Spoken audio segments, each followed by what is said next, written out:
Ooh, welcome back, Heavenlies. This is Heaven's Army playing BioShock Episode 3. But, I got some bad news for all of you BioShock people who are, enjoying this or whatever. This may actually be the last episode. Apparently, when I found where I was at on my first playthrough, I am, like, at the end. Like, already at Episode 8. That's not good. I may not even get a full thing out of this. I got 5 auto hacks remaining. What happens if I try to hack this? Oh, that worked very nicely.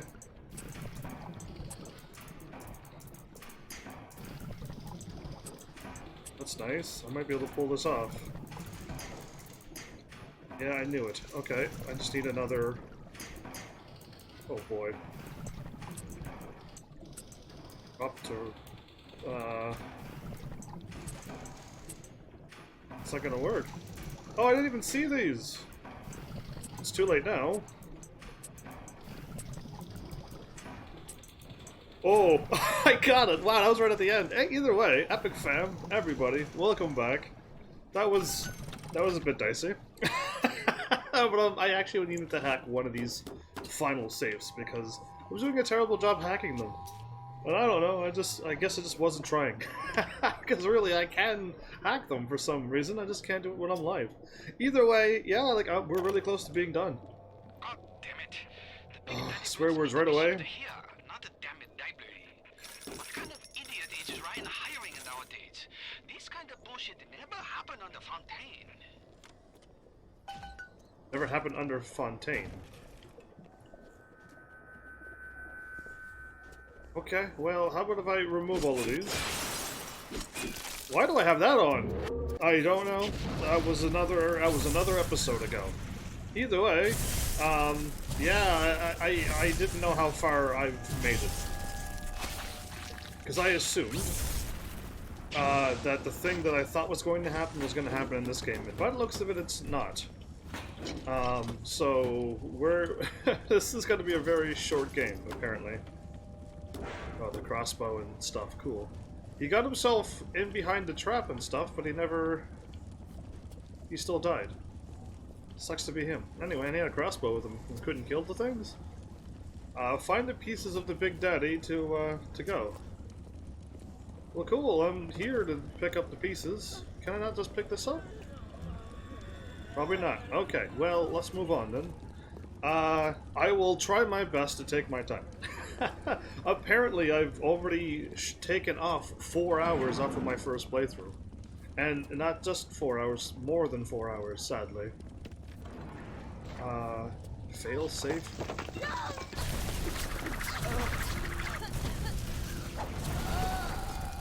Yeah, stay up there. I am, like, way too calm. If other people were like me, and absolutely jump scaring at every single thing that crawls off the ceiling, any kind of jump scare that happens, it's absolutely normal. I'm just, like, I guess I already played this game, so it's not new and exciting and scary. Look around you. There's nothing to see. Creatures, a mausoleum, a goddamn cemetery funhouse. I cannot hear him. You and the crowd is just ghosts. Just a matter of time till you realize it. That was either A, the sound is completely shot, because I also went through my audio and turned everything up. Oh, it didn't save. I didn't save it. Okay, but I turned that up, and that's like all I can do. There's nothing else I can possibly do to turn up the sound on my end, let alone your end.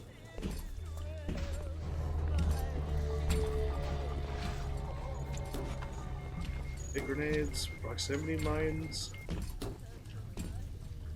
Those are all proximity mines? Oh, wow, okay. Anyway, I'll keep moseying around here and... Ah, there we go. This is where you find bodysuit. Shame things turned out this way, kid. You and me could have run the table in this place. Now there's nothing left for you but a long, cold nothing. A long, cold nothing. Well, The Big Daddy bodysuit gives you 25% resistance to all damage. Something tells you that you'll need it.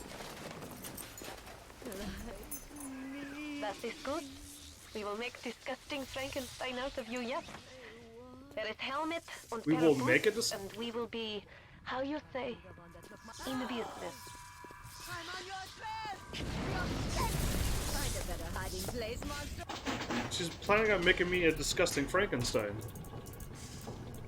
There you are. Oh wow, really? Gonna have to. I need to turn back time. There you go. I need a whatchamacallit turn now. This turn. Up, and then the turn over.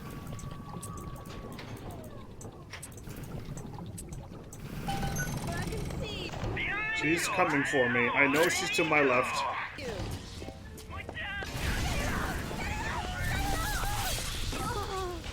Oh. I'm a little too chill. I gotta somehow...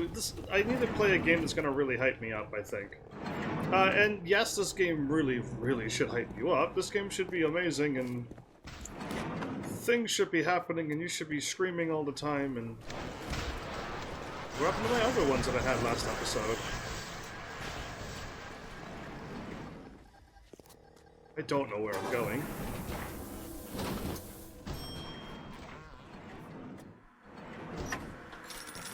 Oh, hello? Thank you! I got a lot of... I got 2,000 Atom, and I can't buy anything. Okay, what's going on with this game? I feel like I should be buying and getting things. Not buying and getting things. Goal info. Yeah. Activate that. Better. There you go. See, that's what I wanted to see.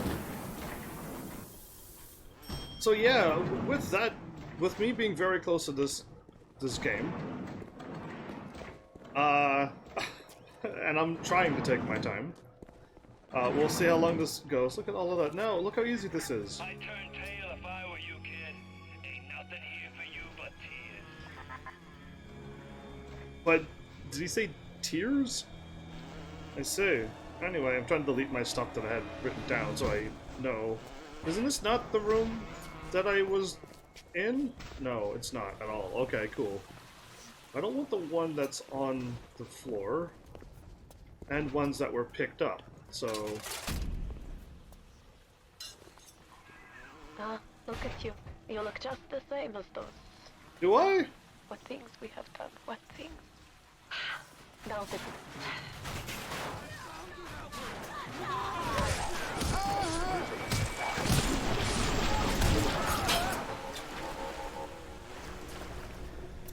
Well, I've received 25% less damage for everything, so... I am going to be ridiculously strong, but apparently I'm going to need it. So, let's do this. Failsafe.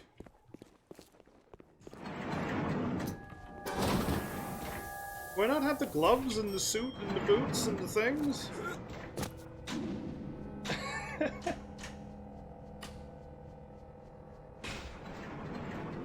Okay. Find the Big Daddy boots in the library. Okay.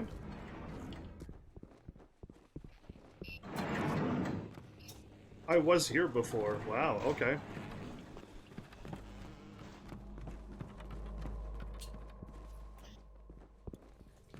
We tricked you, monster.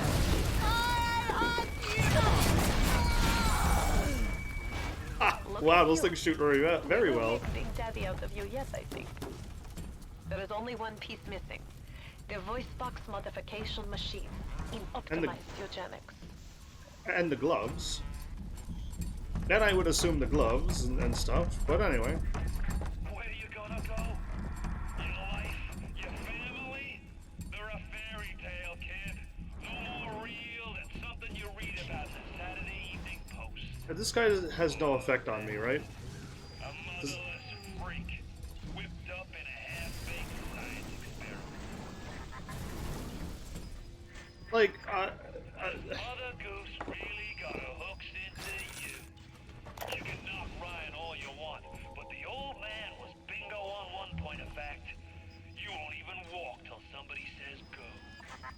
True.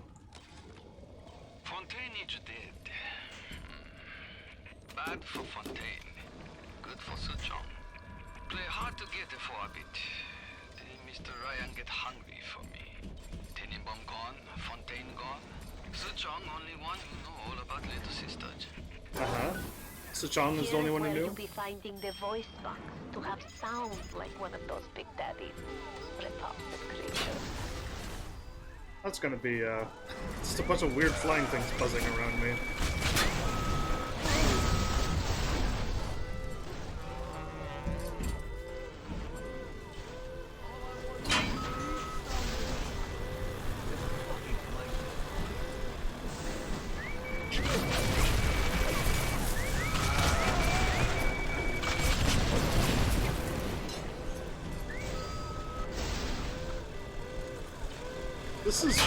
This works out very well.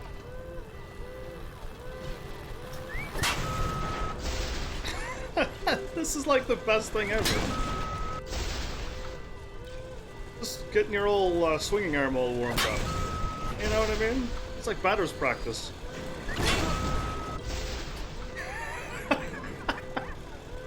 If only baseball games were this easy. Anyway. There you go. I did it. I hear breathing in my left. Okay, that was pretty intense. Hello, voice boxes. You think turning yourself into one of those tin men is a two-way street? The crowd's holding auditions for the Frankenstein parade, and you're first in line. Again, like, I don't... That sounded like that was right behind me, didn't it? Anyway, this thing's gonna cut spikes into it. Yeah, alright, well, here it goes. Yes. Now this is a big daddy. Are you ready? Now go to the little sister vent by the proving grounds. Uh-huh. By the proving grounds? I've got rapture now. I've got the atom now. You think that pin suit's even half enough to put the scare in me? I can't walk over this person.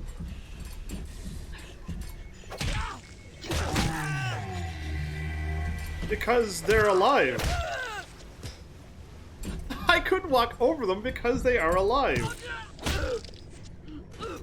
Oh, they're gonna wait until I walked by them, but I'm like, no, I'm not that kind of player. I hope I never was that kind of player that was just dismiss such oddities. Anyway,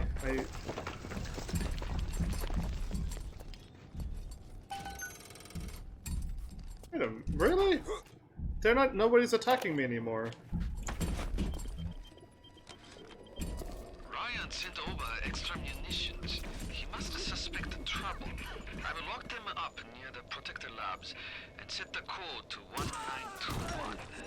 I don't expect we'll ever be needing them though. Once How come Big Daddy is ready, nobody crossed the Big Daddy.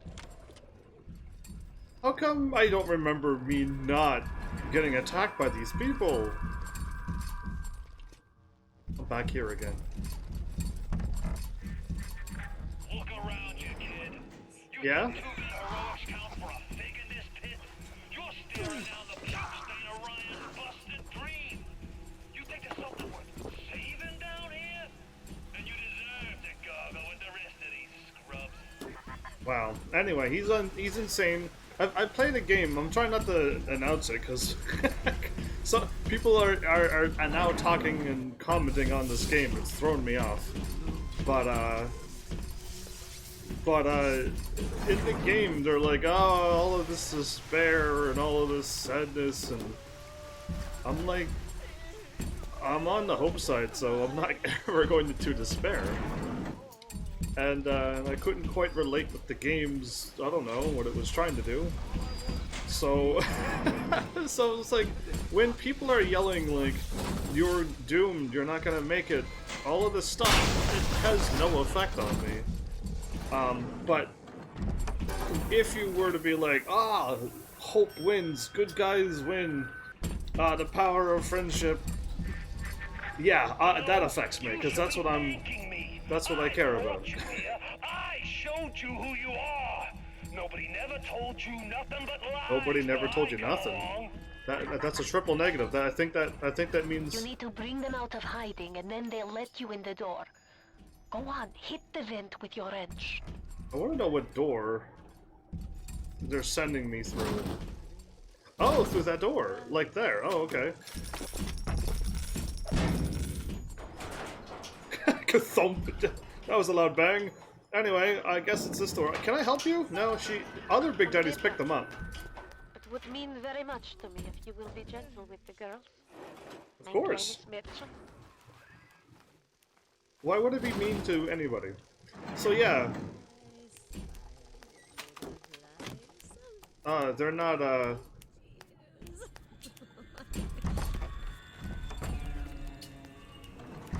I am being a little overprotective.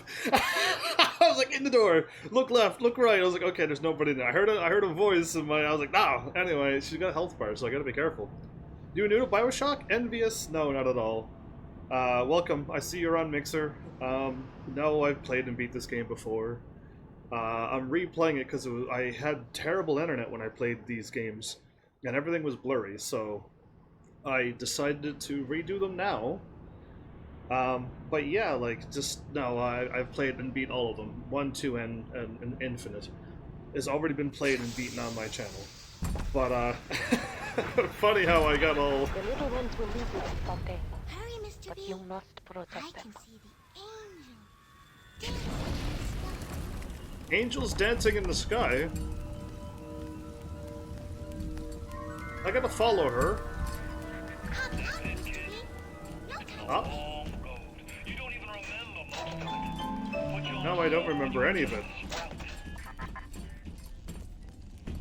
feel like I'm going pretty fast here, but, Time to go, Mr. B. I'm going. You just get those doors open and I will protect you. In the meantime, that's a lot of blood on the floor. Hurry, Mr. B. Angels are waiting for our Angels are waiting for our what? Okay, I didn't need to cast fire over there. Hurry! Hurry, Mr. Bubbles! No, not the bones! Don't be a slowpoke, Mr. B. You're the slowpoke! I can't go anywhere until you go through the door! A little, I don't know. I'm a big daddy, little sister.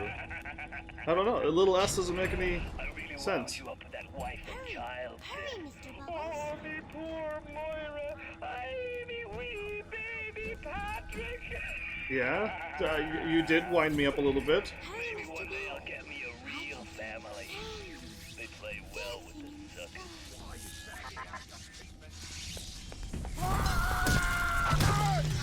Don't even think about getting close. Don't be a slowpoke.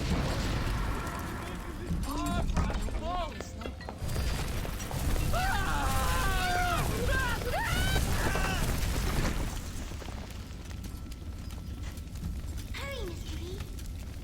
I'm trying. Angels are waiting for our what?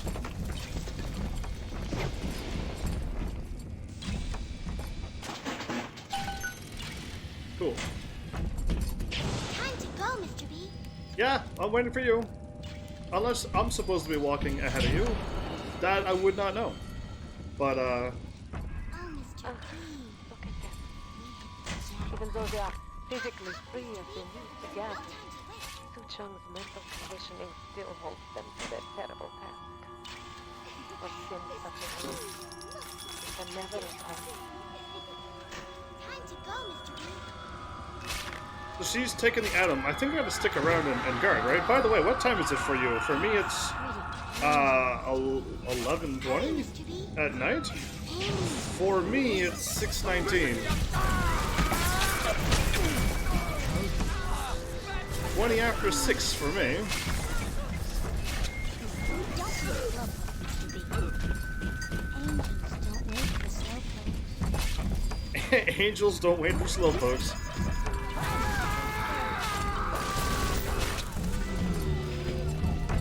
Hurry! Hurry, Mr. Bubbles!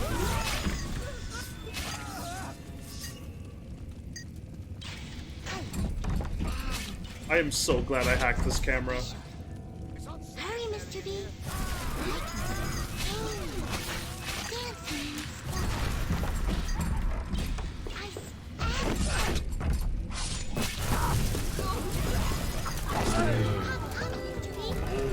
in the Hop, hop, Mr. B. Where did she go? I'm stuck. Hurry, Mr. B! Oh, let's go. Dancing in Dancing in the sky. the sky, angels.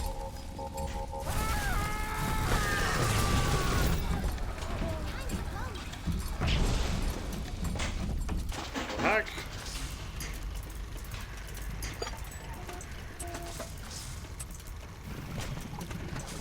Whoops. Better. Oh boy, that's not good. This. Then this. You kidding me? Where am I going? Oh, I now see it. Oh, okay. Over. Down. Oh boy, that was actually like I didn't see it at all until a very long while. I might need to start curving over. Curving down. Curve back. Curve back down. And then we got it. Look at that. That was close. She's hiding in your helmet, Mr. B. If she was in my helmet, I'd be a little worried. But here you go. Test subject. Hop, hop, little... You're calling me slow? Where is she? I lost her.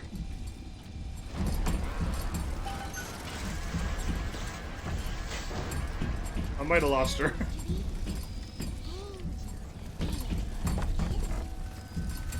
Mr. B!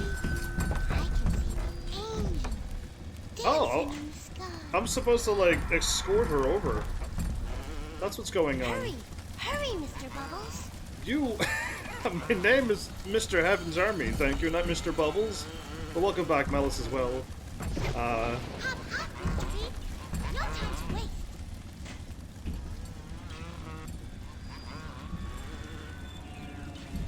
Hey, you. Don't be a slowpoke, Mr. B. This is the one walking backwards, waiting for you. Well, okay, we're very close. And I got like all of all the stuff hacked around here. Hurry! Hurry, Mr. Bubbles! I'm gonna throw an ashtray thing at you. Watch out! I For can certain their harvesting will draw the attention of this slicer. Time to go, Mr. B. Yeah, I'm not really worried about any of these things.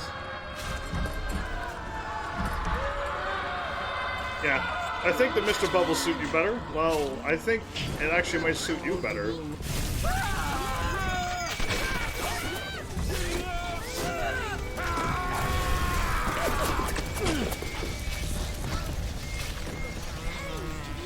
Hop, hop, everybody.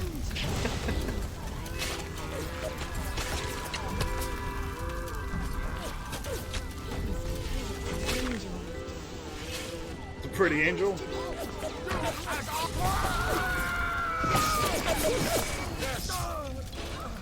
They're not even gonna get close to her on this one.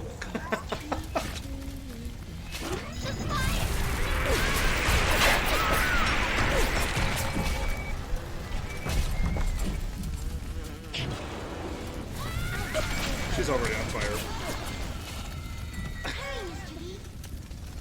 Hey! Oh, we good to go? Subject, test subject number 2. Oh, now she's running. That was awesome. Anyway.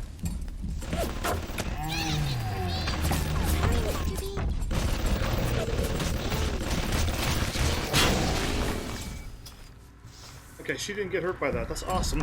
I just ran up and took all the bullets. She got hit, I think, twice so far. We're doing well. Hurry! Very well. Hurry, Mr. Bubbles! I will so fire you. Up, Mr. B! No time Oh. to waste! I'm going. This is where... Whoa. That thing just flew right by my screen, didn't it? Time to go, Mr. B! Can I push her faster? We all have those. The temptation to break your a little extra Okay, that was just there and popped up. I just hit square and I hacked it. Don't be a slowpoke. out. Angels don't wait for slowpokes. Yeah, and you're totally not gonna be going anywhere with the angels by the way you walk, Missy. What is going on here with this explosions? Hurry, Mr. B! Dancing in the sky. Alright, which way am I going there? Up, Mr. B! No time to waste. I think I'm following you, but I don't know. To the store. To the store. Don't matter what you think, you're now Mr. B to me now. That's HEAVENSARMY to you. She got hit once more time by a rocket launcher, I guess. Yeah. I feel like I'm gonna get attacked from up above, Don't but be a no, slowpoke, Mr. B. I won't. Angel. Ah, I keep doing that. Okay, grab that one. I know I'm gonna need it. Nope, I take that back. I don't need that. There you are. It's already over.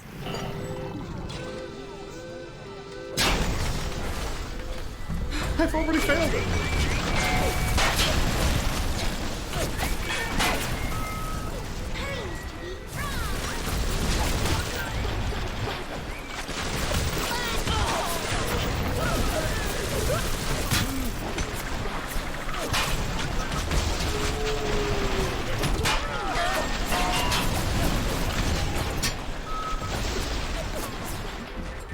Don't know what I was thinking. Maybe spliced up once the whole time I was down here, Mr. Waring. Figured it was bad to fix the business with pleasure, but... Woo! And again, all the nose candy and all polish I've been wasting time with. 12 more seconds.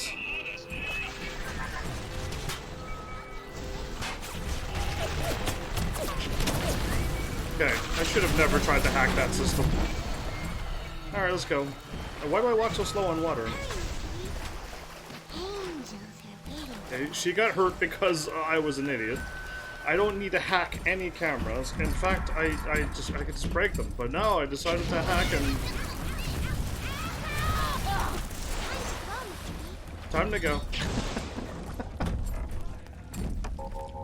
Oh, she's running now. Good. I probably... Hurry! Hurry, Mr.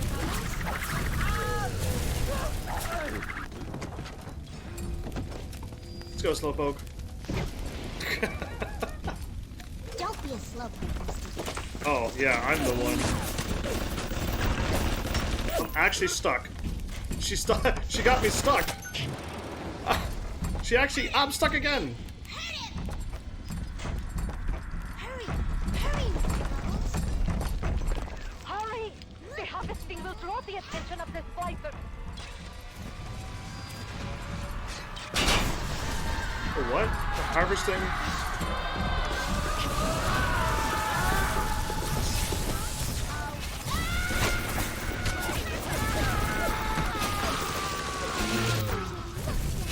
Dancing!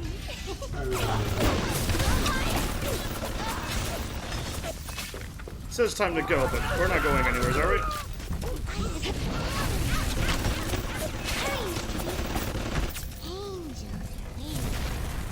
Angels are waiting. Hey, angels are waiting. I see that big bear's over there waiting for us, but... Did I take them all out? Yeah, I did. Wow, I killed them all. Don't That be a quickly. slowpoke, Mr. B. You are so fired. So again, today I've investigated more on Final Fantasy 11.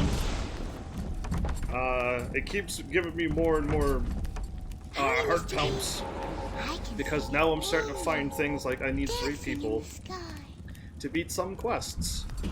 Again, I don't know if these quests are mandatory or not. All I do know is that, like, I may need 3 active people to get some quests done. Unless how it was worded was you need 3 people, but you can fill them in still with whatchamacallit.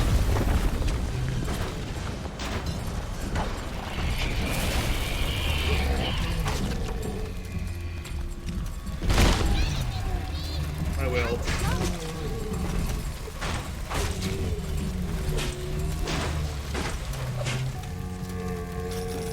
Take that, elite bouncer. We gotta wait for the fire to... Never mind. Mr. B, no time to wait. Better for the girls to be with you. Better with you than alone. Alone in the crawling darkness. Don't be a slowpoke, Mr. B. I'm still full health? Are you kidding me? Oh, you have no idea how much... You've been sassing me this whole time? This whole game in time? Hurry, Mr. B. Just ran through fire? Amy, dancing in the sky. That might be plenty for the working scrubs and the pencil pushers, but I need more. More! I want to splice! Alright, the splice He's gonna keep splicing himself? Fontaine is hypo? nearby. You are reaching close now. Hurry, Mr. Bubbles. I'm that close to Fontaine already? I can't buy any more upgrades. Did I mess something up? Or shouldn't I be able to get more? Oh. I really hope these got picked up. If not, whoopsies. But I did click on them. No, I'm not hopping anymore. I've hopped enough. Escort the little sister to... There. You must use the needle of the little sister to drain Fontaine of his Adam. It is the only way to defeat him. Here, take this. Thanks! Fontaine wakes them up. Stick it in the bad There will man! be no going back from here. Stick it to Make the bad sure you are people! ready to face him before moving on. We cannot beat this game already.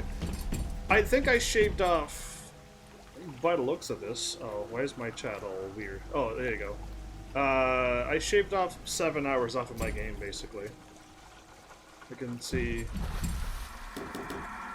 They're just trying to give you a whole bunch of stuff. Okay.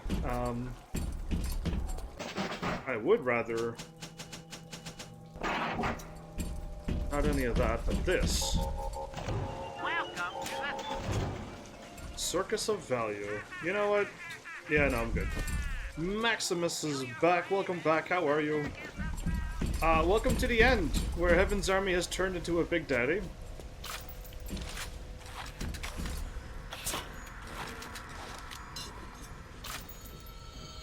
Okay. We'll see what happens.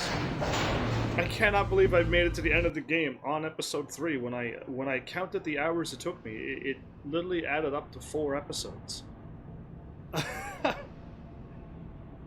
So that's crazy. And if BioShock 2 took 11 hours, and the DLC took 4, and I shaved off 7 hours off of this game, how quickly am I gonna do a BioShock 2? Anyway, Fontaine's splicing himself up. Me and the crowd put you in that sub. You were no more than 2. The Kraut? You were my ace in the hole.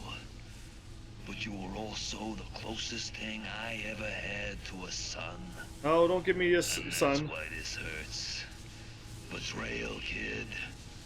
Life ain't strictly business.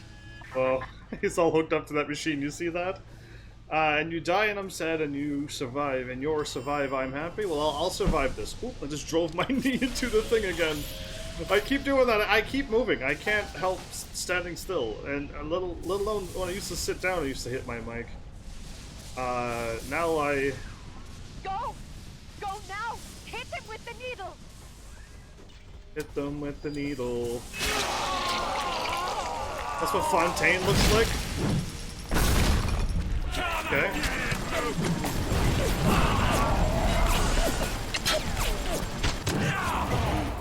Ay, ay, ay.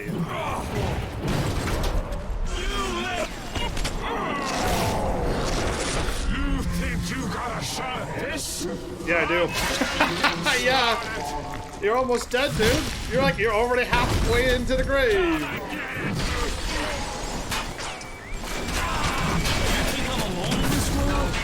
You are alone. watch my back while I recharge.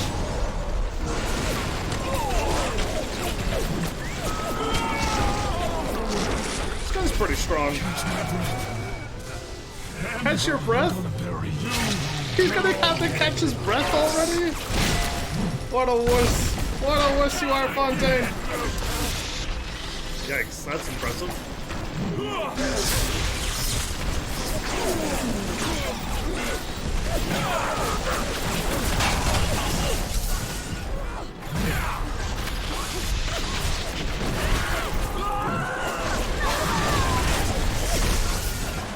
Hi. Hi, Fontaine. Good money for you. This is what I get. This is what you get. You get a needle in the chest. No! Ah! You still smacked me. Dude, you have no I more... had you built. I sent Yeah? you topside. I Yeah? called you back, showed you what you was capable of. Even Yeah? that life you thought you had, that was something I dreamed up and had tattooed inside your head. Now, if you don't call that family, I don't know what is. The little sister's gonna kick your butt. Oh, right in the neck! Ah, little sister, what are you doing? He wasn't expecting that. Ha, he shook him off, but there's loads of them. Oh my goodness! Go, little sisters! I saved them, and now look what they do. I raised them well. Go, my little heavenlies! Go, my little minions! Oh, well, there you go. That just happened, everybody. Well, hi! Oh, is that for me? They Thank offered you. you this city. Ah, yeah, don't worry. My hand, I'll reach, there you go. There's so no use for people And being you nice to them. refused it. And I've And what refused did you it. do instead? I did the good thing. What I've come to expect of you. I You destroyed him. saved them. Of course I saved them. You gave them the one thing that was stolen from them. Now this is old graphics, don't freak out, because chance. this is old graphics. Ah, and chance then they to grew learn. up. They grew up, they grew old. They To got find married. love. My little minions got married. Heavenly's grown old quickly. And then they had since the children of end, their own. What was your reward? And then I died. You never said. But I think Oh. I know. A family. Oh, well, I grew old and died. well, that was the shortest episode ever. No, I've had shorter episodes. I've really had shorter episodes in video games. I really thought I was doing the thing in the game in some more places, and I assumed there was like 2 more places after this, so I got tricked. But then when I looked today to find out where I was in my playthrough, my old playthrough, I was like, oh boy, I'm gonna be done this really quickly. Because, yeah, I was on the last episode, and I'm like, that's really not good. The last episode was still 2 episodes, but... 2 hours. But, yeah, I did that in 40. So, apparently New Game Plus, and all of my stuff that I have... Oh, that music is really loud, isn't it? There you go, it's a little bit better. The music was, like, way more louder than it needed to be. I can't believe I had no idea. If I would have known I was 40 minutes to beating the game last night, I could have really done this. I could have finished this in 2 episodes, but I have a plan. I did have a backup plan, and I hope it does show up in the menu. Because if it does, great. If it doesn't, then I'm like, I wish I would have known. But it's, I really thought I was going to be doing a few more things in this game. But, oh well, we're here. Oh, my actual face is blocking. Oh, okay, now you can still see the words. You just missed a little piece of it. If I put my head over here, I could block off more words. Take that, names. Anyway. So yeah, that's BioShock 1. I don't know if I'm gonna go right on to BioShock 2, and then BioShock Infinite. I don't know where I'm going to take this, but we're gonna try to make this an episode anyway. We're still gonna make this a 4-hour episode if I can. No, what game are you gonna play next? I don't know. That got loud all of a sudden, didn't it? Anyway, it could be BioShock 2, because I do want to finish off the series quickly. Or I just might do something else. I don't know, but I am going to do the BioShock series. Like, I am going to redo them, so 2N Infinite is in the future. I just don't know if it's going to be next or not. Because I don't know. I flew through this game really quickly. What I used to do 2 hours a night, and it took me 8 nights to do it.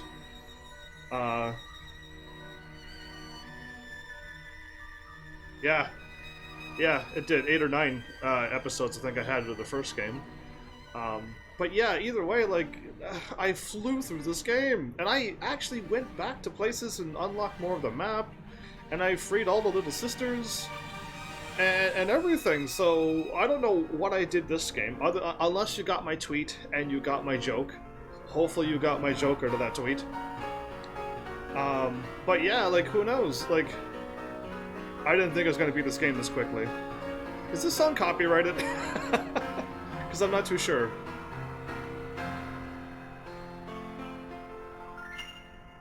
That was a nice little ending to that song. So, while I'm letting this play out, because I don't know if this is going to be all muted or not, yeah, I'm still shocked that I beat it in 40 minutes. I was expecting at least an hour plus. And I was going to take my time, but I didn't know it was that close to the end. All of the copyright for me. I'd rather not. I'd rather avoid those copyrights. They're getting a little bit much. Every BioShock episode has been hit, because there's old music that's playing in the background all the time, and they always get hit every time, so every time you hear how much is that doggy in the window, it's an instant copyright hit, and a bunch of other songs too that plays in the background, sadly. But either way, that was BioShock 1 that quickly? Anyway, I'll wait for the credits to roll. I do allow the credits to roll because these are the people who made these games, and I try to give everybody the credit that they're due. So, I let the credits roll on my channel until one day the company that asked me to play their game, and they're like, yeah, you don't need to let the credits roll. Then I'll skip it. But until that day happens, I'll just keep doing what I do. Hello, Chris. You made it to the end. Well played. Well done, my friend. You've managed to get to the credits. The most exciting part of any video game. Depending. If you had a really hard game, difficult, and you finally beat it, the credits would be a nice thing to see. But, yeah, this time around, who knows? Who knows? Maybe I should have left it on a normal or harder difficulty. Again, I had no idea New Game Plus, and I had no idea my New Game Plus would make me... I literally shaved off 7 hours. I literally shaved off 7 hours. Chris, thank you so much for that follow. Welcome to Heaven's Army. Following me on Mixer, I really appreciate that. The hype bot indeed kicks in. Oh, there you go. Dun-dun-dun-dun. But don't worry, I'm not done. I'm not done the game. I don't do 40-minute live streams. I've never done 40-minute live streams. So let's hit that.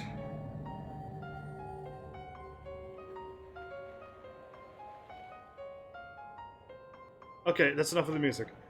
Museum? Did I did this before. I must have. I'm gonna go click on the director's commentary and see what they talk about, considering I have to fill in 3 hours. Welcome to the Museum of Orphan Concepts, a guided tour of ideas that Irrational Games discarded or reworked heavily during the making of the original BioShock. Okay, cool. I was expecting someone to be playing the story. I did. I've just finished the entire game. I just did the whole story. You missed episode 1 and 2. And before you showed up, I literally just killed Fontaine. I just killed Fontaine. Oh, right, I do remember this. I do remember the artworks and stuff from the original, their ideas that they were going to go with, and if they would have been attacking with cannons, how hard would this game be? The hanging sea life. Not as much as a cut concept as an Easter egg for observant museum visitors. These sea creatures can be seen swimming past the player. Yes, indeed, I saw those. Can I... There you go, the forest concept art. Sweet, so I remember seeing this on my first episode. So what I am going to do, I'll still relook at this because now it's better graphics. Those are interesting creatures. What? Exhibit the Gatherer? You just like those guys? I don't remember. It may be hard to imagine that this creature, whose job was to reclaim Adam from corpses, around Rapture, the earliest iteration of the idea behind the little sister. So these were going to be the things that gather Adam, but they turned them into little sisters. I'm really glad they turned them into little sisters. I'm glad that this is what the little sisters came out, and not these things. Because this game would have been a whole different game if this is what was running around, instead of little sisters. What? Yeah, anyway, that's crazy. I don't remember that. Let's see if I can click on... There you go. Slow Profum? Okay. Crazy grenade thingies on their backs. The bouncer? Alright, cool. I don't like the big daddies. I was able... Well, I mean, I was on New Game Plus. That doesn't count. I was on New Game Plus and I destroyed things. New Game Plus really made me strong, to a point where I defeated this game. I was supposed to do it in 4 episodes. I'm already done on the 3rd episode. But, crazy. And another early Big Daddy concept art. Yeah, they just look like normal people. They were not Big Daddies at all. Unless they're giants, and... That's crazy. The Rosie type. Oh, okay. I've taken out all of the Big Daddies. I fought them all. I mostly beat them up with wrenches.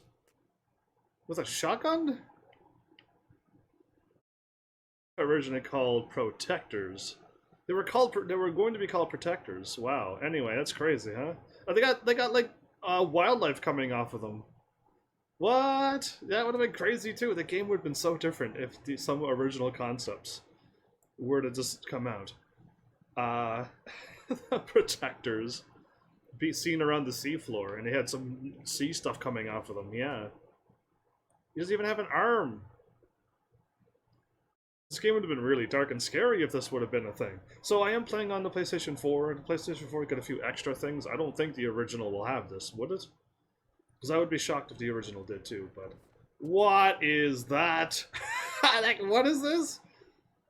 A Grenader Splicer.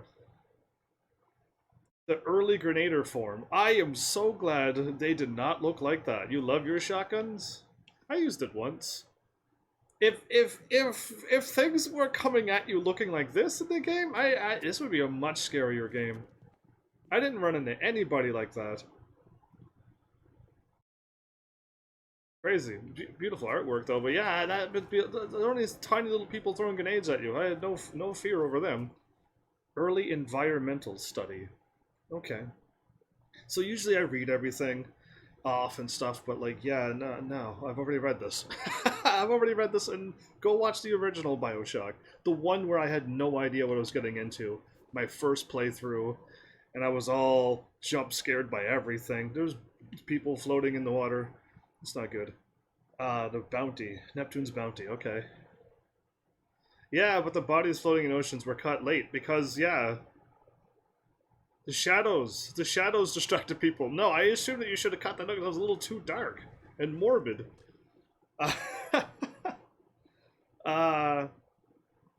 Created at the same time as Stitchy the Grenader.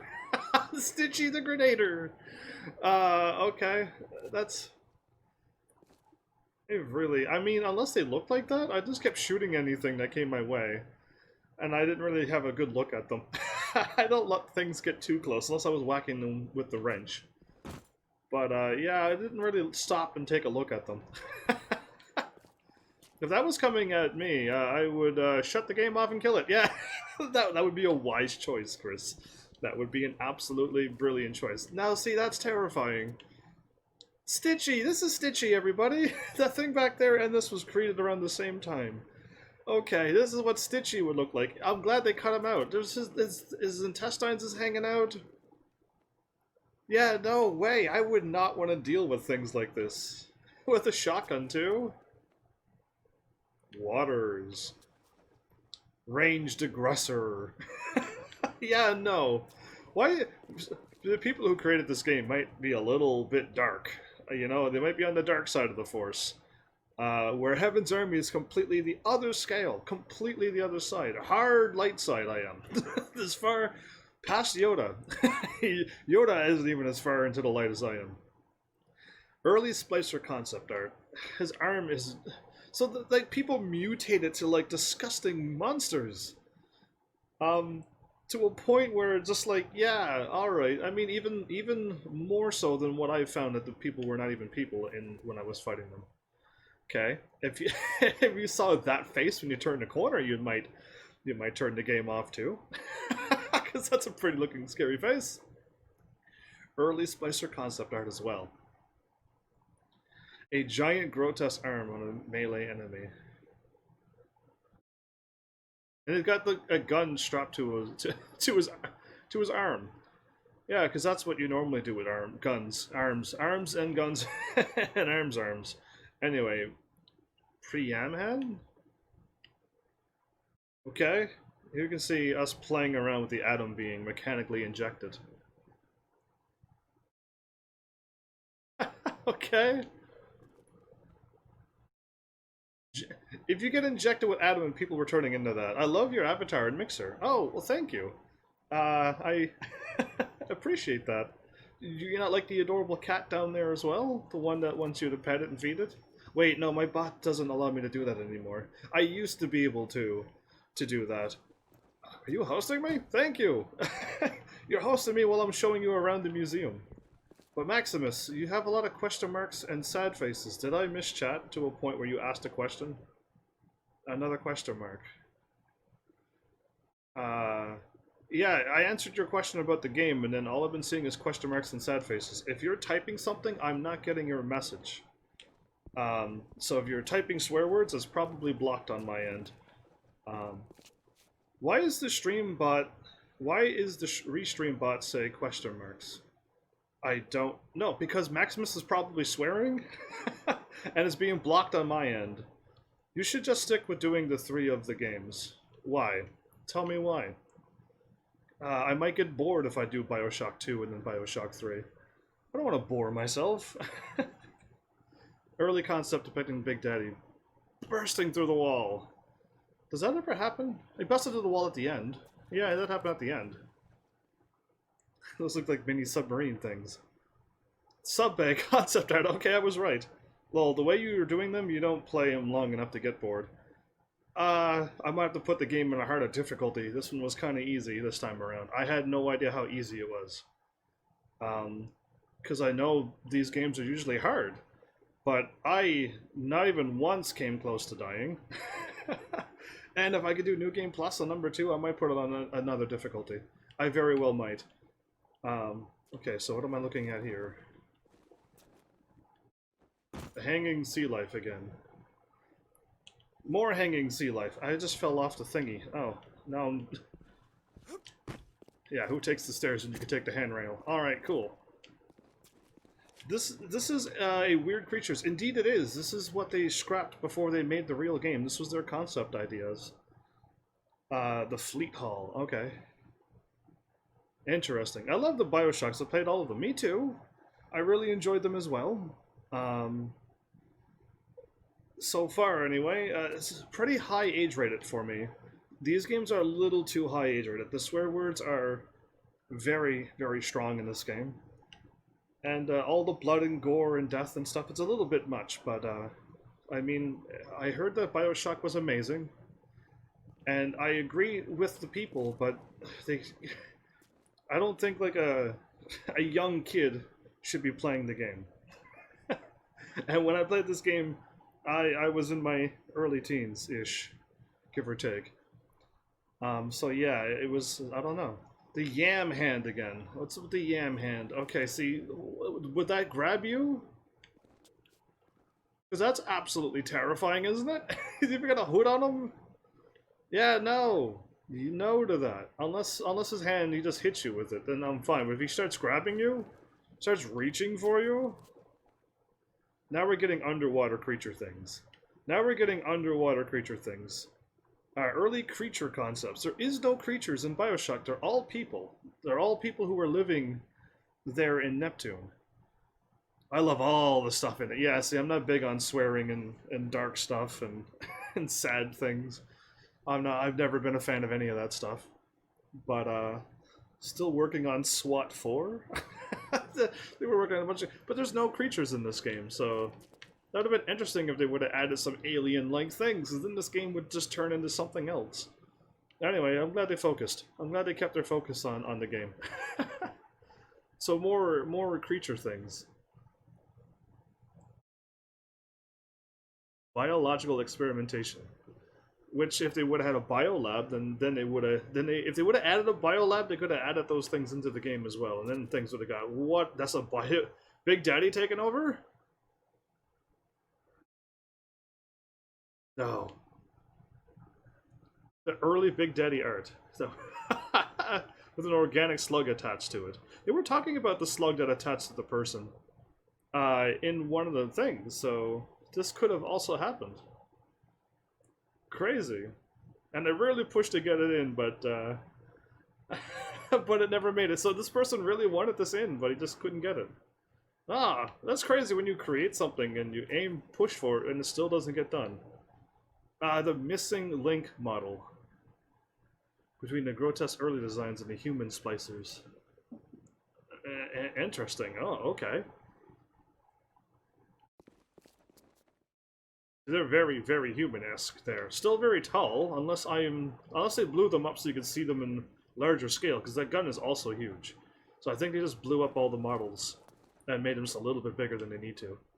Oh, that one's crazy looking. Why did they? I'm not going to able to sleep. Really? I thought you said you enjoyed all of the stuff into it. How can you not sleep if you enjoy? I'm thinking you really don't enjoy them. But yeah, alright, cool. That's all of it, I think. That's awesome. Can I get upstairs? No, there's nothing up there. That's those crazy sharks with the big filtered things. Yeah, I can't remember the names, but yeah, I remember that now. Whoa, that's way too large. They're not that big. The lantern things. Yeah, crazy bottom of the ocean kind of stuff, yeah. Anyway, there you go. We've seen this. We can leave, and we'll go back to the thing, unless there's more. Why is there bullets here? Can I save my game? No, I'll quit the main menu. Unsaved progress will be lost. I can't really save anything. Start the game. So this is what I'm here. Oh, additional content. Oh, that's probably downloadable stuff, right? Yeah, probably. I missed the community theater and Rapture's denizens. Oh, I missed things. Making Rapture real. Jeff Keighley here in Boston to go behind the scenes to hear some untold stories about the making of BioShock. This is happening. And Sean Robertson. This is happening. I gotta watch this. Welcome to my game. Welcome to this live streamer. Intense music, making Rapture real. Okay, Let's talk a bit about the theme and setting of BioShock Rapture.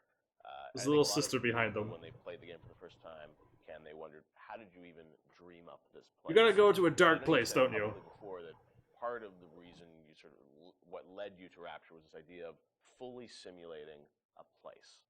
Tell us about that sort of idea and the frustrations you had with other games where you sort of hit a bound.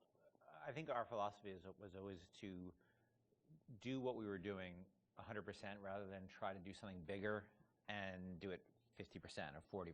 So Aha. one of the ideas of, and this sort of came from System Shock 2 as well, where you focus on an area that you can really bring to life and you kind of eliminate the questions of, well, why can't I go over the bridge to New Jersey? So we were able to really make something that felt believable and real, even though in actuality it was really quite limited. But we just sort of dressed it with all these buildings outside. Yeah, that was All, nice. you know, Touch. all basically glorified fakes. We let the story drive what we needed to show rather than some kind of like predetermined map which we sat down, which is a little different than like System Shock 2, where we actually mapped a spaceship out deck by deck. Yeah. Because That's cool. I don't know what the philosophy felt a little different there, because you want to feel like a real spaceship that was sort of stacked on top of each other. Rapture was free to sprawl across the ocean floor. Although you guys originally, John, were talking about doing this game on a sort of spaceship again, right? Yeah, when Really? we started talking about what the spiritual successor to System Shock 2 was going to be, spaceship came up, but again, we wanted a limited environment, and we didn't necessarily want to do spaceship again. And our first actual exploration of this space was underwater, but ultimately ended up looking like a spaceship. It just happened to have a couple of Windows. seaweed fronds outside. And that started to push us towards what artistic statement that we wanted to make this look different, and what rules we were going to set for the world. I'd turn this up a little bit more for you. At every turn, we were going to try to remind the player that they were in fact underwater, and that this wasn't a spaceship. And how, Yeah. underwater, we obviously know you did They were- underwater, then sitting in the sky. Like, where did you come with the idea of like doing this underwater? I think there was probably a conversation. It's like, well, what kind of places could be cut off from Yeah. other places? Yeah. It's like, well, spaceship, summer camp, any island notion, right? Something that's cut off from the rest of the world. Yeah. So you never felt like you should be able to go over that bridge to New Jersey. I don't want to apply some deep and meaningful conversation. I think it was one of those ideas that you just kind of say, and then everybody's, that sounds cool, let's try that. Let's go for it. And I think it lended itself to having very nice views out the window without having to build an insane amount of unique assets. Right. By today's standards, we still were a small team back then, and there's an expectation that because you're underwater, the view distances are going to be short, so you can really kind of fade out into the fog at a short distance and not have the expectation that, why can't I see forever? So there's a lot of limitations in a good way that we put on ourselves by being underwater, as opposed to like if you're on a cruise ship, then you'd expect to see across the water, and we'd have to deal with that. Same thing with an island. I see. Yeah, exactly. Which was a lot more complicated, yeah. Which that was You came up with infinite. the idea of let's do this underwater, let's do this sort of isolated place. Then you had to answer the question of, why would someone build this? Is that sort of how it worked, sort of order of operations? You then had to This come is up with cool. a story to explain? Yeah, I think we wanted a very believable reason why they'd be there. Right. And sort of the necessary isolation of the place sort of led to, well, what kind of person would want to do this? And I wasn't even particularly aware of the sort of political implications of what I was reading, but I've been reading, I read The Fountainhead. Right. By Ayn Rand, and I mostly thought it was an interesting story. Like, I didn't realize that people were sort of basing their sort of political lives around it, because I wasn't that tuned in to that stuff at that point. And so, but I love the dialogue and the kind of speechifying in it, because you can see a video game character speaking with that kind of certainty and that kind of confident philosophy. It just seemed like a natural kind of thing to apply to this place, and so it just sort of all came together as a sort of who is the guy who would do this? Well, that character. He was sort of this amalgamation of characters from Ayn Rand's books and Ayn Rand herself. This sort of idealistic person who says, well, the only way to do this is to separate from the rest of the world, and that led to Andrew Ryan. That led to Andrew Ryan. I'm Andrew Ryan, and I'm here to ask you a question. Is a man not entitled to the sweat of his brow? Remember this. This is from the game. Says the man in Washington. It belongs So to leave the poor. Washington out. out. No, says the man in the Vatican. It belongs to God. No, says the man in Moscow. It belongs to everyone. We knew from a technical standpoint that we wanted isolation. We also knew to sell it, we needed a compelling storyline, a backstory that why would this place exist? Otherwise, how are we going to make Rapture feel like it's lived in if we don't have the reason for it to be there? So once we decided on the underwater location and then the closed off spaces, that objectivist story kind of came in and made the art stronger and made the level design stronger because we could feed back into that loop. And I think that's why we had to have sort of Andrew Ryan's pitch right at the beginning of the game. We wanted people to understand why somebody would go there. And so he makes this very personal one-to-one pitch to the gamer, but also that was the pitch you make to people, which was, there's a place that you can be free of all these things, where you can not be sort of put upon by the government and not be afraid of nuclear war and not be afraid of all these other things that will plague you on the surface. We wanted that pitch to sort of resonate and make sense, because otherwise by the time you got there you'd be like, well, this place is just fantasy, nobody would ever come here. And that the beauty of the place was also tied into that. It had to be a very attractive proposition, or people who would believe that people would go leave their lives and go to the bottom of the ocean. I'm sure in some ways you had to convince the team and enroll them in your sort of vision of who this character was going to be and what the setting was going to be. How did that work, Sean? I mean, did Ken come in and say, hey, I've been reading these books, and I think we could sort of... I believe he just came in one day on a horse and said, and ran, everybody read The Fountainhead. Exactly. I bought 30 copies of it. Yeah, I think, here's a 2,000-page book or something. Yeah. Go read it. I mean, really, it was more organic. Like I said, we knew that we had this location, and you struggle to fill it with stories, and you struggle to find meaning of why does this place exist? What's my motivation? And as Ken started to explore Ayn Rand a little more and started talking to us about it, and we were having that conversation, and it's like, oh, this could totally work. Like, this is exciting. Like, this is something that really hasn't been done in a video game before. And if we had flipped it and come up with the idea first before the location, I don't think we would have really been that excited about it. But we had a location, and now we're trying to fill it with that story, and because of the order of operation there, you start to get excited, like, oh, I could totally make this work. This is going to really make it feel like a lived-in space. As you think of sort of the the setting, and you think of maybe a character or something, was there a moment that you think back, it's like, oh, like right then and there, like I got excited when you attached the Ayn Rand For me, stuff it was to going to Rockefeller Center and seeing the visual. So I told this story before, but my wife and I were in New York, and we went to Rockefeller Center, which was, if you go to Rockefeller Center, it basically looks exactly like Rapture. It's because every building, you're sort of encircled. It's this block in New York, or a couple of blocks in New York, where Radio City Music Hall is, and where 30 Rockefeller Plazas, where you see that show 30 Rock, and the ice skating rink, and where they put the Christmas tree, and it's this very iconic location. But what's cool about it, it's all one, unlike the rest of the city. Everywhere you look, it's one architectural style. It's Art Deco, and it's very iconic Art Deco. And my wife and I were there, and we were sort of working on the game, and we didn't have a visual style. And all of a sudden, I started looking around, and I said, oh, this could be a visual for the game. Also, the geometry of it was actually quite conducive to making a video game, because it wasn't overly complicated geometry. Art Deco is quite bold and simple. Bold and geometric, and simple. And so my wife and I bought a couple of Taurus cameras before iPhone cameras, Taurus cameras? Yeah, throwaway cameras with little Kodak things, and we just started photographing doorknobs and light fixtures, and just sort of developed the photos. Remember that? Brought them in. No, I don't know that. The office, here's a stack of stuff. Here's a stack of photos. I'll see you guys in a couple of years. Go make this. It's funny. They're talking about technology. Old technology. Any morality, where the great would not be constrained by the small. And with the sweat of your brow, Rapture can become your city as well. This is almost as exciting as the video game, if not more. I'm really enjoying this. A theme. You came up with an art style, some of the iconic characters. And then, you really had to build the narrative around it. And you've talked about, a lot of the themes in the game, and, greed, jealousy, sex, violence, all the things that sort of, drive us or what destroy us. And that was something I think that, as you thought about the story of the game, you wanted to, I'm sure, reflect some of those, right? Because I think people love the characters that sort of flawed in a way, and this is a world which is its own little microcosm, but had a lot of tension inside of it. Not a fan of flawed characters. Ryan was sort of... He's basically invisible through most of the game, right? Except for a very small portion.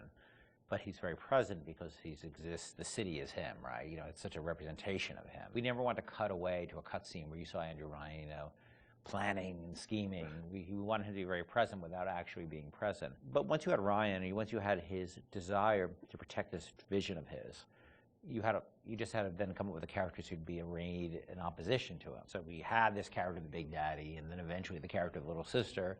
And so characters like Tenenbaum came along. Like, here's a person who's in opposition to him for this reason. And then you have, for more noble reasons. And then you have a character like Atlas, who's much more cynical opposition. Once we had all those characters arrayed, we're like, well, who are you? And you ended up being a sort of a pawn in the middle of all this opposition to Ryan. We just kept sort of homing in on that theme and making sure that you weren't, eventually figuring out that you couldn't just be here by an accident, that you're an integral part of this story, even though you don't know you're an integral part of this story. You think that was a twist. Happenstance. That was a huge twist. It's an angel. Yeah, that's me, Angel, HEAVENSARMY, at your service. I can see light coming from his belly. No, there's no light coming from my belly. I had to look down. I know he'll be an angel soon. So she is not going to harvest me if I'm alive. Interesting. I'm glad she didn't harvest me there. That could have been embarrassing. But Andreas, welcome back. I wanted to talk and say hi and stuff, but I don't want to talk over them. But yeah, hopefully you'll watch Uncharted 1, especially Episode 1, because that is the first Uncharted, so I know nothing about the game. I don't know anything about the game. And I just fall for everything. It's too good. It's too good. But I'm gonna watch these now. I'm going to have to. This is actually entertaining me enough that I want to see the rest of these now. I wish I would have found them all. I missed two. But yeah, that's fine. Rapture's Denizens and Community Theater. Interesting. Either way, making Rapture was kind of cool. We'll see where this goes, because if this, I don't know if I'm going to get in trouble for having something that's on a video game for me to play or not. So if I'm not allowed to, why is this on a video game? Anyway, here it goes. BioShock was groundbreaking in many regards when it released in 2007, though fundamentally it shared many consistencies with Irrational's System Shock series. What elements of System Shock translated into BioShock, and what was refined, altered, and innovated upon to create the world of Rapture? Let's take a look at the long road from System Shock to BioShock. System Shock to BioShock. More, we're gonna watch all of these, if I can. Because I got nothing else to do on BioShock right now. BioShock is done, sadly. But this is something. So yeah, let's just go through Everyone these. knows where the game ended up, but I think fans would be interested to learn where this game or the idea of doing this game started. And I think folks know System Shock and the legacy of that game. I don't Huge know fan System base. Shock. Did it start as a System Shock game initially? No, I mean, because we didn't have the rights to that, right? We kind of felt that there was more game design to mine there. That it was sort of, we did that one game, and it was sort of the first game that really combined shooting and RPG. And I want to play System Shock. It was a very small budget. It was a very small team, and it was the first game we had ever done. So we got pretty lucky, I think, in terms of how well it came out. But but the odds are sort of stacked against it. And the team, was really enthusiastic about doing a game like that. And time had evolved, and the team was much more. We had done a bunch of games together, and we were, we had a stable technology base, and we were like, okay, well, let's. Which System Shock 2 was not. I mean, that engine, no game had ever shipped on that engine. It was a very crude piece of technology. Most of us had never shipped a game at the time. So like, well, what if we had a stable technology base, and we had a team that was more experienced and more seasoned, and we had, an actual, like our director, and which we didn't really have on System Shock 2. What could we do? And so I think there was a lot of enthusiasm in the team to really try to do a more mature version of that kind of game. Oh, I'll probably enjoy System Shock more then.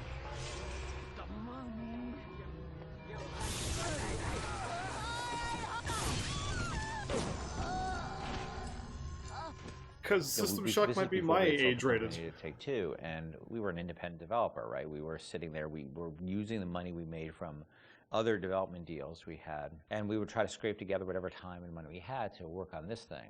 And it was not actually something I was particularly keen on doing. The team was much more keen on doing a sort of a System Shock-ish game than I was, because That's what you're pitching, right? Like System Shock 3 at one point, right? Well, I mean, there was an actual System Shock Right. 3 that we were pitching Okay. back in the day when we were right after System Shock 2, but that never happened. Right, yeah. We couldn't get anybody interested because System Shock 2 sold like 5 copies, right?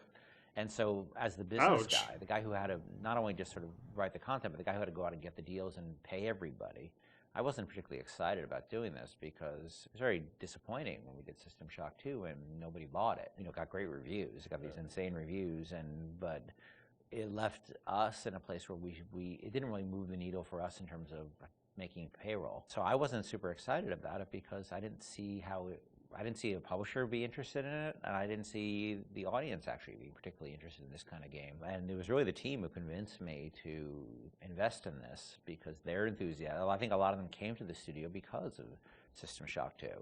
And so finally they sort of battered me down. And it's good they did because I was not the first fan of doing this. And I know initially there was something called the Serene Dawn. That was a spaceship? I did laugh. No, that was It's the name of a cult, right? Oh, Yeah. yeah. Sorry, okay. That one's, I think, been lost to the... If I remember correctly, Serene Dawn was a cult. You were playing as a deprogrammer that was infiltrating the cult, and your name happened to be Carlos Coelho, who was one of our programmers at the time. It's named after him, yeah. Then there was a story notion that I always really found interesting, which was that you have these cults, and you have sometimes people who they're these sort of characters who are really live on the edge of the gray morality, which is these guys who come in and essentially kidnap people out of these cults or rescue them, depending on how you look at it. Because what it really is, from a functional standpoint, it's a kidnapping, right? You're coming to an adult and you're saying, you're hired by their parents or whoever. And this was in the story, it was like a senator whose daughter joined one of these religious movements called the Serene Dawn, you said? Yeah, the Serene Dawn. And I always thought that was a really interesting tension of this hero who's basically a kidnapper and taking These games are a dark. woman against her will out of the place that she was in. Now, you could also make the other argument that, well, she was not really there by her will. But there's a really interesting conversation that goes on there. I think there was actually a Kate Winslet movie, a Harvey Keitel, Kate Winslet movie, which dealt with a similar theme. Because usually you hear that story, these deprogrammers as a sort of heroic kind of notion, but I always thought there was Samu Saran? something interesting about agency going on there and about who. I will answer your question after this. They're done chatting. How does that sound? Or is it a bad mistake? It all depends on the person. I'm not a fan of religious cults or religion in general, but there seemed to be an interesting discussion of freedom there and independent decision making. And I thought that idea was cool, and that was sort of the basis of it for a while. But it was really mostly for the purpose of we needed something to go out and pitch to publishers, and so we know we didn't have a ton of time to really develop it. So that sounded like, all right, this will do for now. And was that pre-Underwater City? I mean, this was just like an idea for a story. We may have stepped away from that to do the cult thing, but then we went back to the underwater. No, we had that one room, remember? We had the one World War II room with the roaches on the ground and like these weird test tube things that you could walk around. I don't know where that fell. It could have been underwater.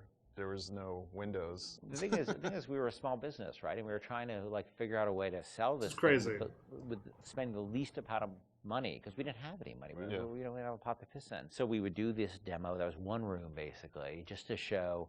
And I'd write up a document, and we'd take it around. And I'd fly around the country, be like, here's our room. Fly around the country with no money? And we had just come off of SWAT 4.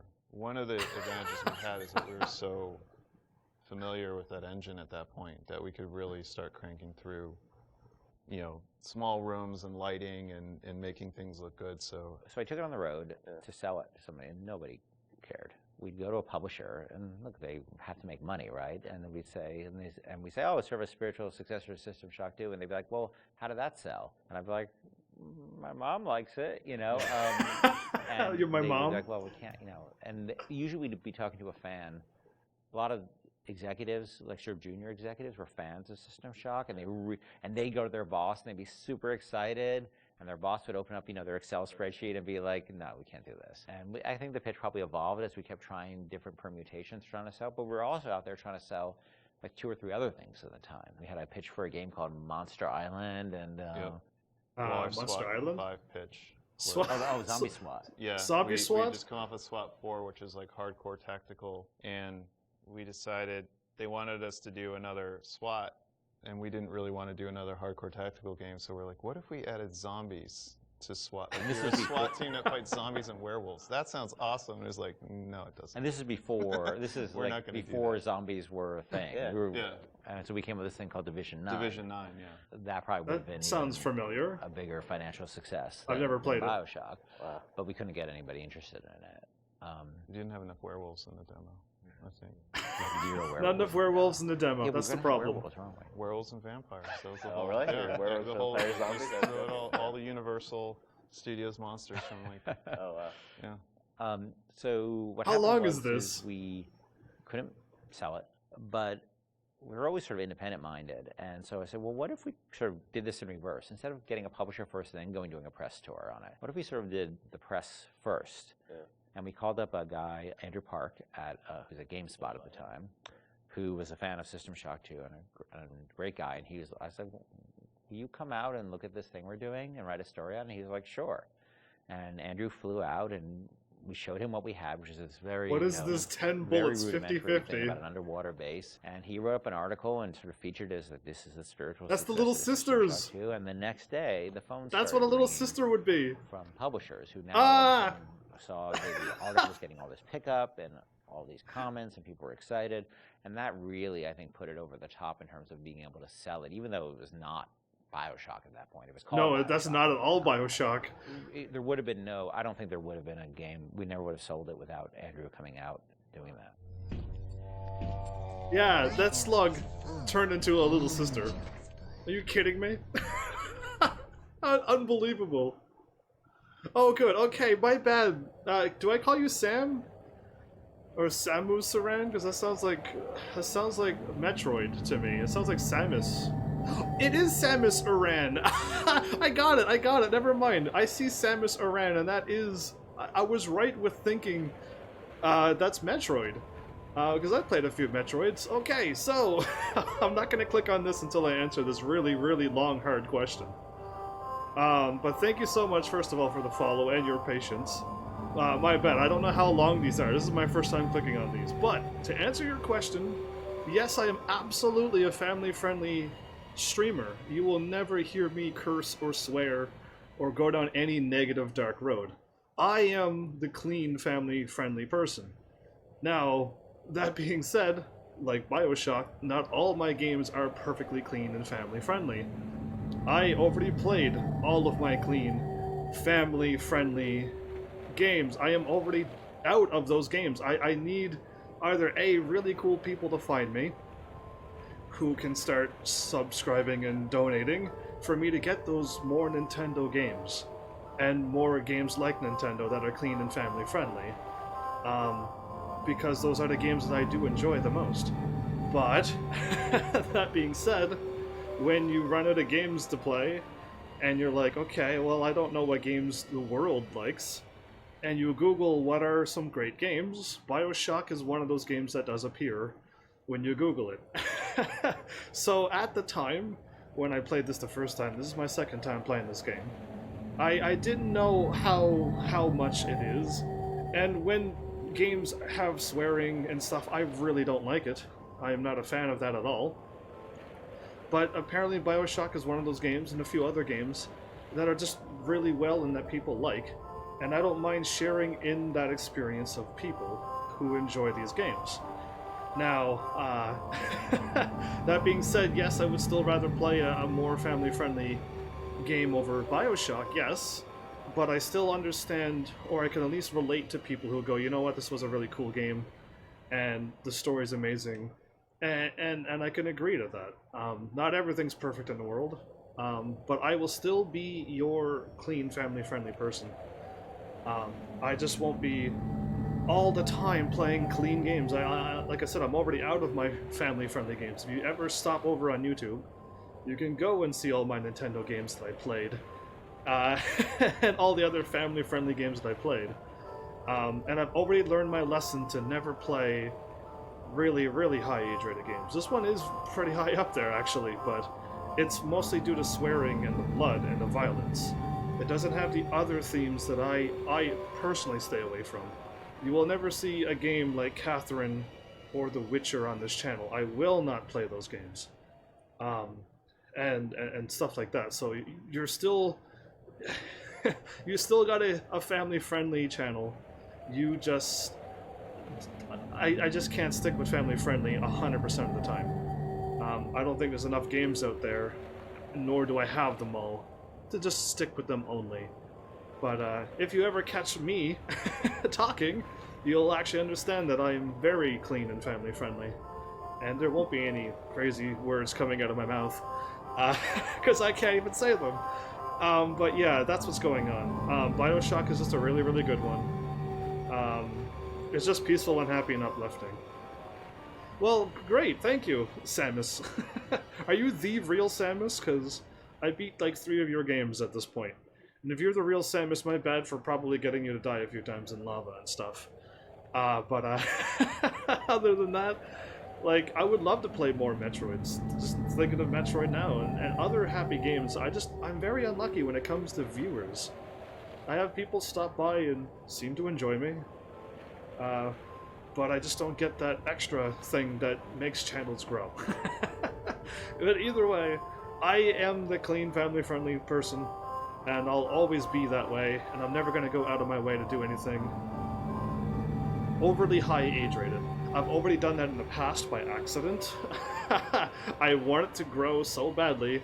I played a few games that I won't even mention, and I just had a really, really bad time. Really, really, really bad time. And I'll never go experience... I don't want to experience that ever again. So, yeah, I've already learned my lesson. So, BioShock, and I already played Uncharted. That's a pretty high age rated as well. And like I said, I'm not a fan of the swearing, but it's not something even more further than other games can go. And I'm also not a fan of all the swearing and stuff. But, oh, I already broke my character. Oh, he's back. It's just some games just have swearing into it, and a lot of people like them. But, but yeah, either way, I'm glad you're not upset with me allowing you to die in the lava. Actually, I've only played one Metroid game once, and it was Super Nintendo. Oh, so you played Super Metroid, most likely. I also played Super Metroid. I played one Super Metroid and then Fusion, the handheld one. And I really like those games, but the person who was here donating those games, he's gone now. I think you played one of the better ones, yes. So, yeah, I mean, if you're looking for family-friendly, I am the one. I am the family-friendly. You'll never hear me cross the line anywheres ever. At least if I were to say something, it's more on the lighter side of things, not the darker side. At least that's what I hope so anyway. Hopefully I've never said anything that could be taken the wrong way. But yeah, I am enjoying these people talking. I'm learning about games I've never heard of. I actually want to play System Shock, because it's like BioShock, but way lighter. BioShock is a more mature game, so System Shock sounds perfect for me. And System Shock 2 reminds me of exactly my channel, where people enjoy it, people gave it a super awesome rating, but nobody bought it. It sounds exactly like me. I think these people have my bad luck, so I can almost relate to these people. But I really don't like talking over cutscenes, but this is a straight up movie we're watching, basically. I've watched 2. But yeah, glad to have you here. What about Little Big Planet? I think I don't own any of them, unless one of them came out free for the PlayStation Network thing. But I don't own a whole lot of games, sadly. I'm not rich. And I'm not doing well. But anyway, games? Is that gonna work? Here's a list of all the games I own so far. That list is ginormous, by the way. I don't expect you to go through every game, but the fastest thing you could do is Control F Little Big Planet, or just little, and then cycle down, and then you might be able to go, oh, you do own that, but like, yeah, Malice is saying it came out. Little Big Planet 3 came out, and that's what I'm thinking too. I think it was the third one, and I may have that, but I don't have 1 and 2. But yeah, I don't know. A lot of my games were given to me. A lot were given to me, and a lot of them are also free off the network. But the last games I actually bought was Luigi's Mansion, and Final Fantasy Crystal Chronicles. Those were the last games I bought for the GameCube, because they're cheap. And I have not made of money. But speaking of not made of money, before I continue on this next, the deeper shooter, it's not great news, but it's news, I guess. I'm like halfway there with the donations and the subscribers that I got so far, to be able to get a Nintendo Switch. But the thing is, I'm halfway there, and if I spent all my money on a Nintendo Switch, which is a system of course my channel would need or want, I would then have no money and no games. Or I can not buy a Nintendo Switch and eventually buy a bunch more games, for the hopes that other people can find me. So I don't know where I should go. I do have some money in my PayPal thing, thanks to everybody who's helped. But I don't know where to go with that. It's a hard decision. Backs up truck of money. Malice, you've already donated so much. I can't keep asking people who keep donating. I would hope like everybody chips in, or everybody uses their Twitch Prime, because Twitch Prime is a free sub to me, and it's free for you too. Twitch gives everybody one if you're using Twitch Prime. So, like, if people all chipped in little by little, this channel could do very well. But I just need the right people to come by and find me, and my bad luck got to somehow get back to normal luck, or good luck. I don't want to ask for too much, but good luck would be might be pushing it. But either way, I'm gonna go through this director's commentary thing, because I got nothing else to do on BioShock 1, and now they've piqued my curiosity completely, because now I'm finding out about games that they've done, and now one of them I want to take a Google up later on. So, and it's crazy to see the little sisters that they were slimes before. Little sisters were bugs, and I'm so glad they changed that. And everything else, you get to see the early. That was a BioShock game that we watched, where you were running around and you saw the slimes, and that was crazy. Anyway, and that sold, and then this game came from that. That's amazing. Either way, I'm gonna go with these. I try not to talk over the cutscenes as much as I can, but thank you again for your amazing patience. I hope you stick around, Samus. One of the biggest challenges Irrational faced when developing BioShock was figuring out a way to retain the feeling of a deep RPG while making the game accessible to a broader console audience. Ultimately, the team succeeded in creating an intricate system of weapon and character upgrades that gave the player choice and customization while keeping the gameplay fast, lean, and engaging. Yeah, they did do a great job on that, actually. Andreas, if I didn't welcome you back, welcome back now, before they start talking for real. and go back to sleep. Help your mom to go back to sleep. One of the hallmarks of BioShock, to me at least, was that it really blended RPG and sort of first-person action game together in a way that, is sort of standard today, but a decade ago was really pretty revolutionary. And I know for the team, I think at some point it became clear that you wanted this to work on consoles, not on PC, right? Well, both, yeah. Yeah. But so the idea of, doing a console game and a PC game, and doing something that sort of felt like a shooter but had much more depth. And I know in some of the early design docs you talked about sort of creating an FPS plus versus an RPG light. What was the difference in your mind between those two? I think for us, is the big difference between System Shock and BioShock ended up being that System Shock was more about your character growth and BioShock was more about the environment. Because with System Shock, we really didn't have System Shock 2. We didn't really have our team to make enough assets or the visual power to sort of make a really convincing environment. But as we started working on BioShock, the art team was so strong that the ability to tell a story within the environment became the most important thing about the game. And that was sort of not something we thought right at the beginning. That was not really a concept we had. But as we started building things, we could realize that the visual world was the star of this thing. The Rapture was really the star of this thing. And telling the story outside of cutscenes, telling it in the world, so the gamer could discover the story rather than us telling him the story, telling him or her the story. And it was still very much for the time, I think for the time, quite different than what you had seen in terms of there wasn't a lot of growth in shooters. So it was still, I think, for the time, very, very revolutionary.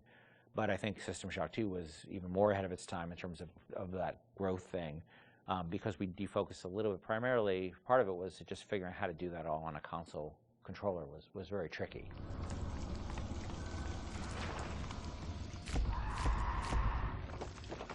No, I remember even the early demos, and people like, you see a plasma, you see like a upgraded weapon, people are like, oh, I've never seen that before in a shooter. And that was, when you were coming out of the sort of, the Quake, Doom, Half-Life, where it's like you have, 8 weapons on the keyboard, and you sort of knew what they were, and they weren't going to change. Yeah. Sean, was that something that, from a sort of creative standpoint, was it always clear that that was something you guys wanted to do, or it evolved over time because you wanted to have more depth in the game? I mean, it certainly evolved over time, and each upgrade path was slightly had its own unique challenges. Like certainly upgrading the weapons, you had to design a base weapon that didn't feel like crap, still felt like something that you wanted to use, but then the ability to add the upgrades to that, and each of the upgrades can come in any order, so you have to all my guns be aware were that upgraded. This, parts A, B, and C could come in at any different time to upgrade the weapon. In a first-person shooter, that's your star. That's the thing that you're seeing all the time.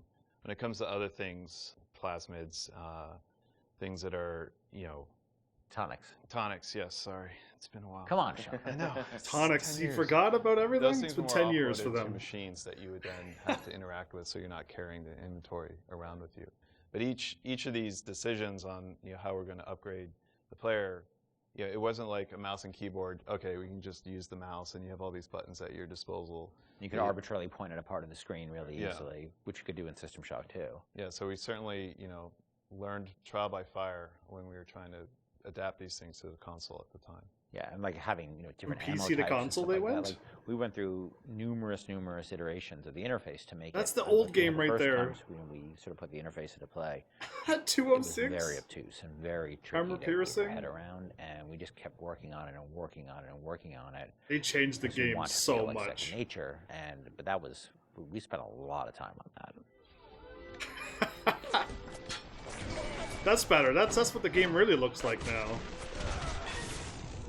Dude, you missed terribly.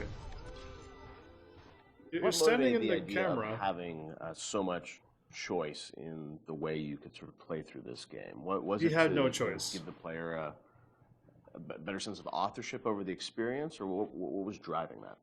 I've always liked the idea of giving the player a lot of agency in terms of their play style and experimenting with the play style and trying different things and seeing what worked and didn't work and interacting with the environment. The notion that it's sort of a playground that you get to play around with and imprint your own desire on was great, because I think nice. we were more With water and skeptical about lightning. being able to do that with story at the time. In fact, so much to the point where that became almost like a joke. That becomes the meta joke of the game of how little agency you have in your story. But agency in terms of how you play the experience and how you load out your weapons and how you interact with the environment, as compared to most shooters at the time, where basically like you can shoot them with the shotgun or shoot them with the pistol. That was really important to us. So we spent a lot of 2007 time was just that? trying to make the world react in a way that you would expect and hope it to react when you tried something. Shocked him and shot with a crossbow.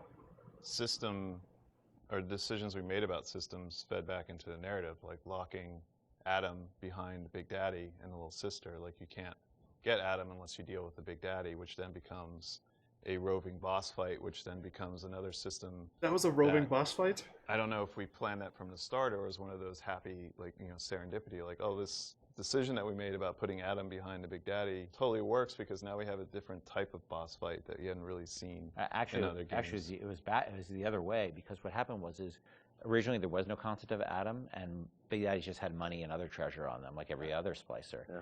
And they were so tough, nobody would ever fight them because why on earth would you go after that guy? Right, go off a bunch of small splicers and get the same amount. Yeah. So we had to come up with a currency that was exclusive to them. Yeah. Because we knew that was where the fun was, right? But we also knew people were terrified of them. Big Daddy's was where the fun was. So video game development and system development is a lot like economics, right? You know, in economics, you try to encourage certain behaviors through tax, usually through tax policy.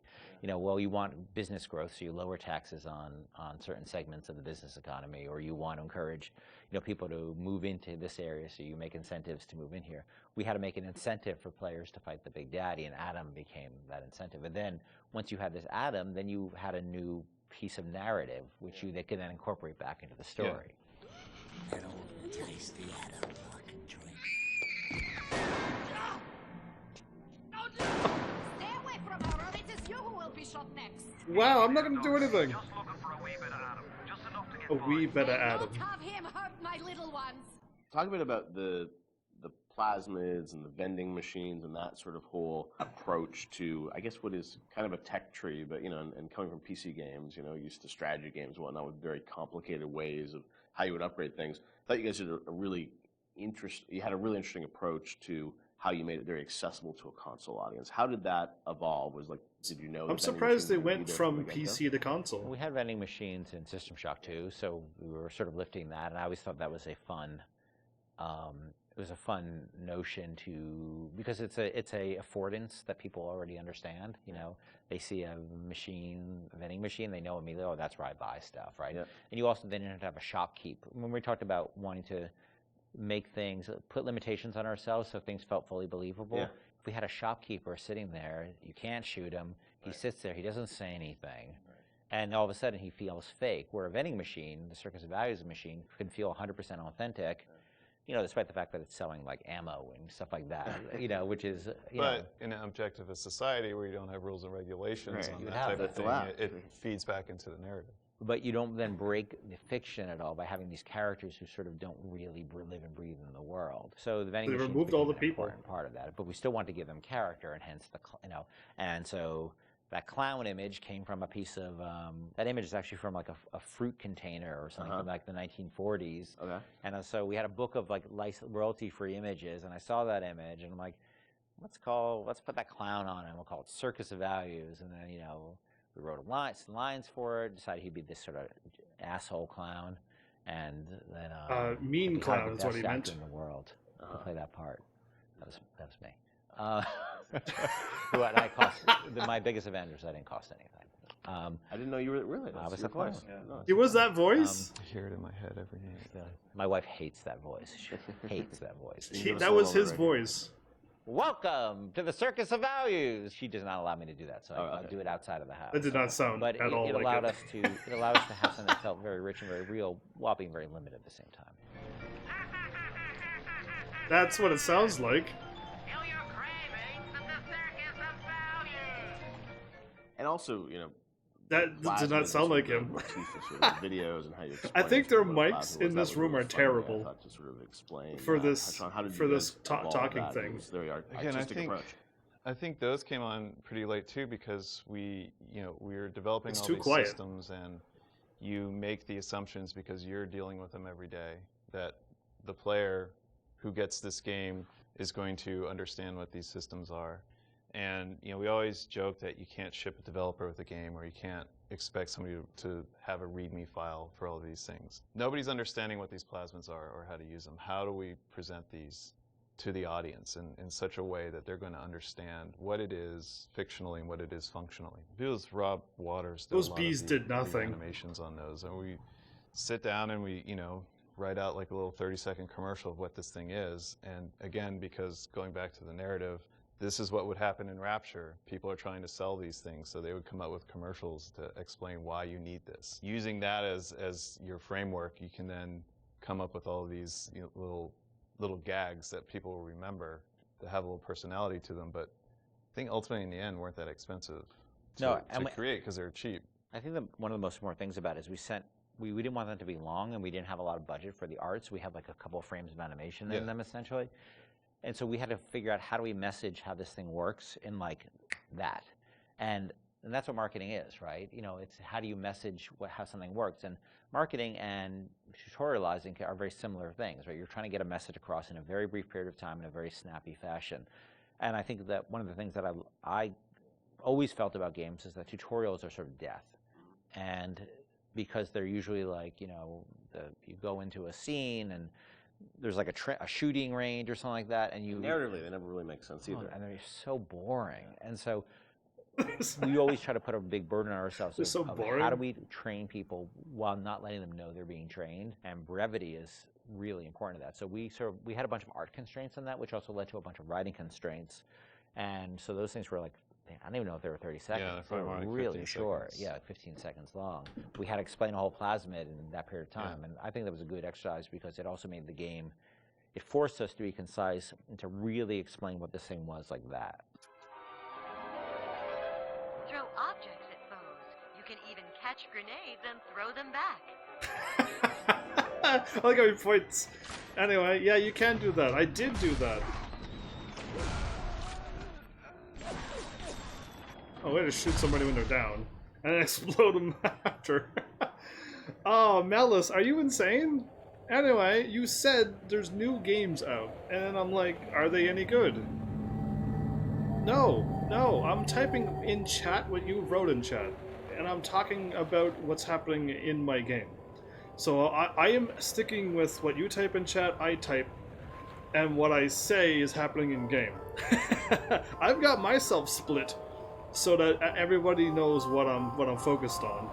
So if you now realize what I've done, only new game I mentioned was no, you did not. I will read out loud what you wrote, and then I will write what you wrote. Okay, here it goes. PlayStation 4 free PS Plus games are up, and then I ask, are they good? Mal, are they any good? And then you go, they're actually good mics. I'm like, the games, Mal, with a whole bunch of L's. BioShock came out in 2007. No! So when they did the thing, I'm like, your attention span, Mal, is terrible. And then he goes off with, all I heard are mics are bad.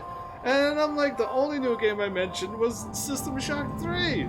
Oh, that! Ah ha ha ha! I have them both, so it sucks. Call of Duty World War II and Star Wars Battlefront 2. Ooh, another Star Wars game? Can I put that on my channel? Oh, wow, Mal, you are so fired. Tomb Raider, yay? Yay? You said you didn't want me to play that game. You said you want me to play the old ones, Andreas. Cause yeah, I don't know. It's not attention span, I'm watching something else. I'm picking up headsets every so often. Yeah, no, it's your attention span.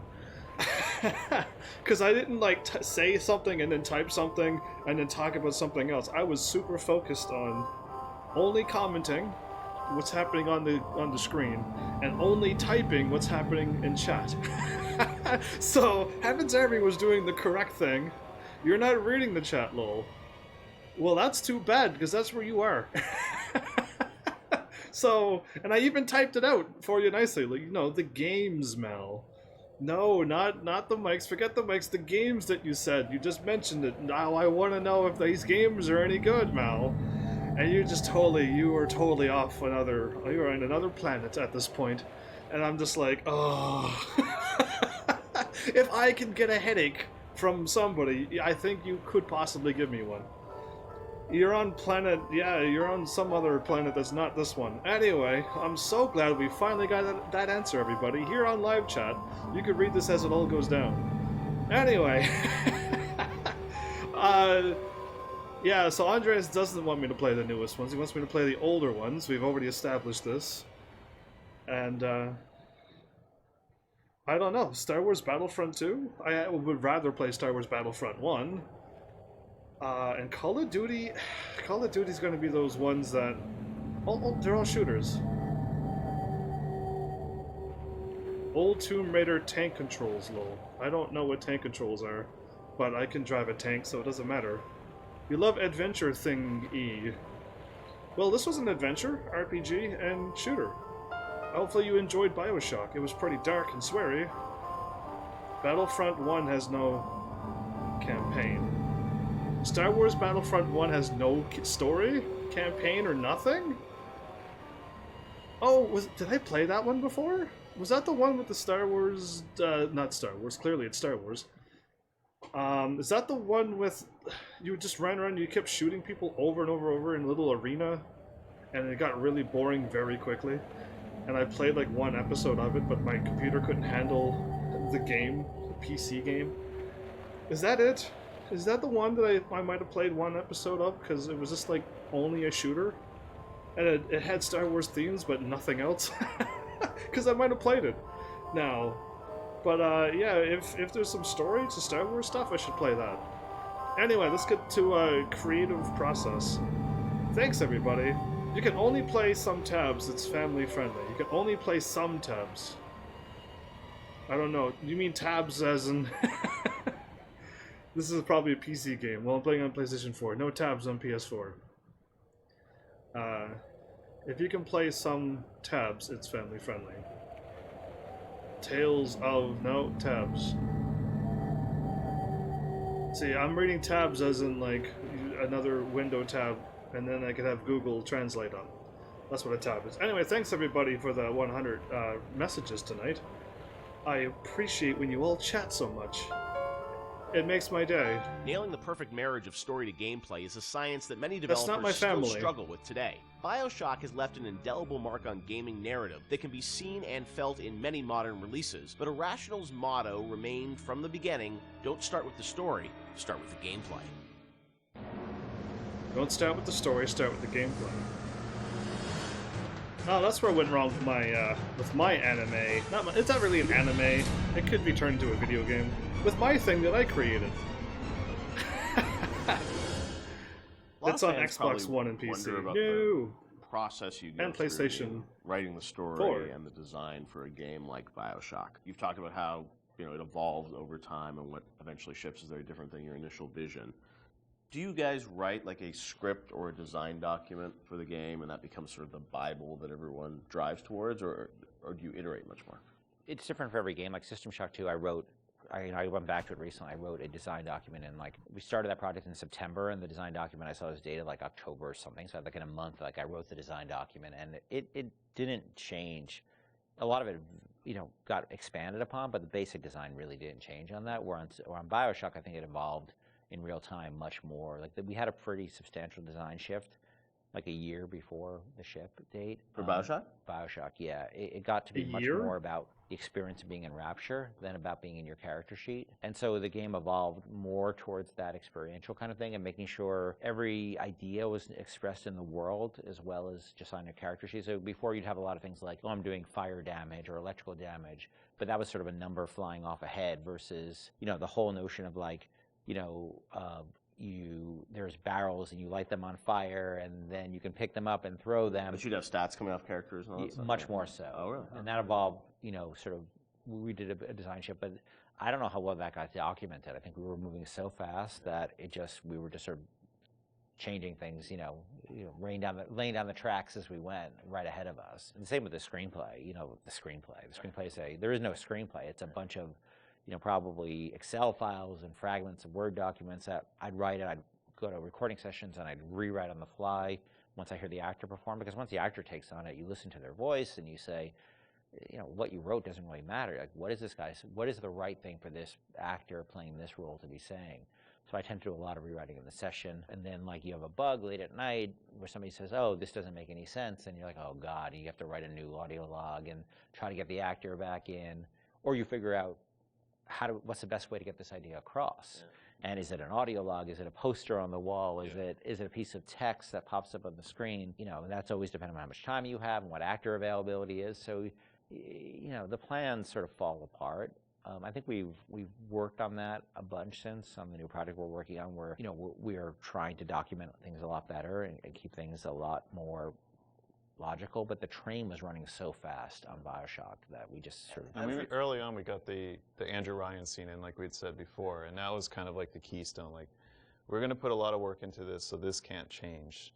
Everything that happens before or after that don't really involve a lot of departments working together to make a scene, those things are very malleable. And if you need to change audio logs to represent a story, if you need to add lines or take away lines, that's very doable. And I think for a while we even had like text to speech. We even did that, I remember for Infinite with Booker and Elizabeth and all their dialogue, and that really didn't work very well, because you'd have these dramatic scenes, and it'd be like, Elizabeth, we need to go to Comstock, and it just, it was almost had no value as far as I was concerned. Is that bad? Atlas radioed on ahead. Says you were looking for an invite to the fisheries. Nuts, I say. But if your heads up to the Wharf Master's office and find old Peach a research camera, maybe I could manage an invite. Ken has so much of, these games in his head, and you're sort of, you can keep it all straight, or try to, with all the different things and changes. But from the team perspective, Sean, because this is evolving and Ken's thinking in his head about how this all ties together, how does the team sort of keep up with, what the whole game's going to look like? There's a lot of specifics that can change. For instance, Atlas used to have a southern drawl. Right. And then, we recast to the Irish. And we actually cast an actor, wrote the lines, did the whole thing, and realized that people hated that character and distrusted him from the first start. So we had to rewrite him, recast him, redo everything. That accent nobody trusted? Wow, you get rude. a sense on which things are going to be really volatile, and that you probably want to push off till later, because if you work on it now, it might change. Larger themes don't tend to change too much, meaning we knew we were in Rapture, we knew we had Big Daddies, we knew we had Little Sisters, we knew we had Splicers. You had bugs. The arc of the story was about Jack coming into Rapture, and the specifics of this radiolog versus that radiolog didn't really affect anyone outside the audio team at that time, because we could still build the environment. We still knew what the environment was. We still knew what the animations were. There are areas you learn just by working in the same space for a while. Look how blurry the graphics are in that game. I'm not touching this yet because I know that it's going to get changed a lot. That's what my first original looked like, that blurry. Focus the team on getting these things done. They had the same internet I had. The audio logs were, a great part of the game, and something that if you're a true fan, people really go in and listen to those and piece that all together. But I imagine there's a lot of work that goes into deciding, well, this is better for an audio log versus game dialogue, and there's the act of sort of cutting back and sort of saying, we need to be clear about what the narrative is for the game. What was that process like? The audio logs, were there things you added at the end, or were those, ideas that you had for the game, but then said, hey, maybe we'd demote these a little bit and make them audio logs?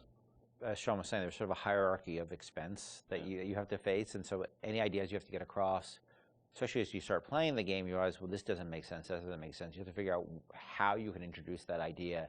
And generally, as the train is moving, you try to think of cheaper and cheaper ways to get those ideas across. If it's less important, it goes to an audio log. If it's less important, it goes to a poster on the wall.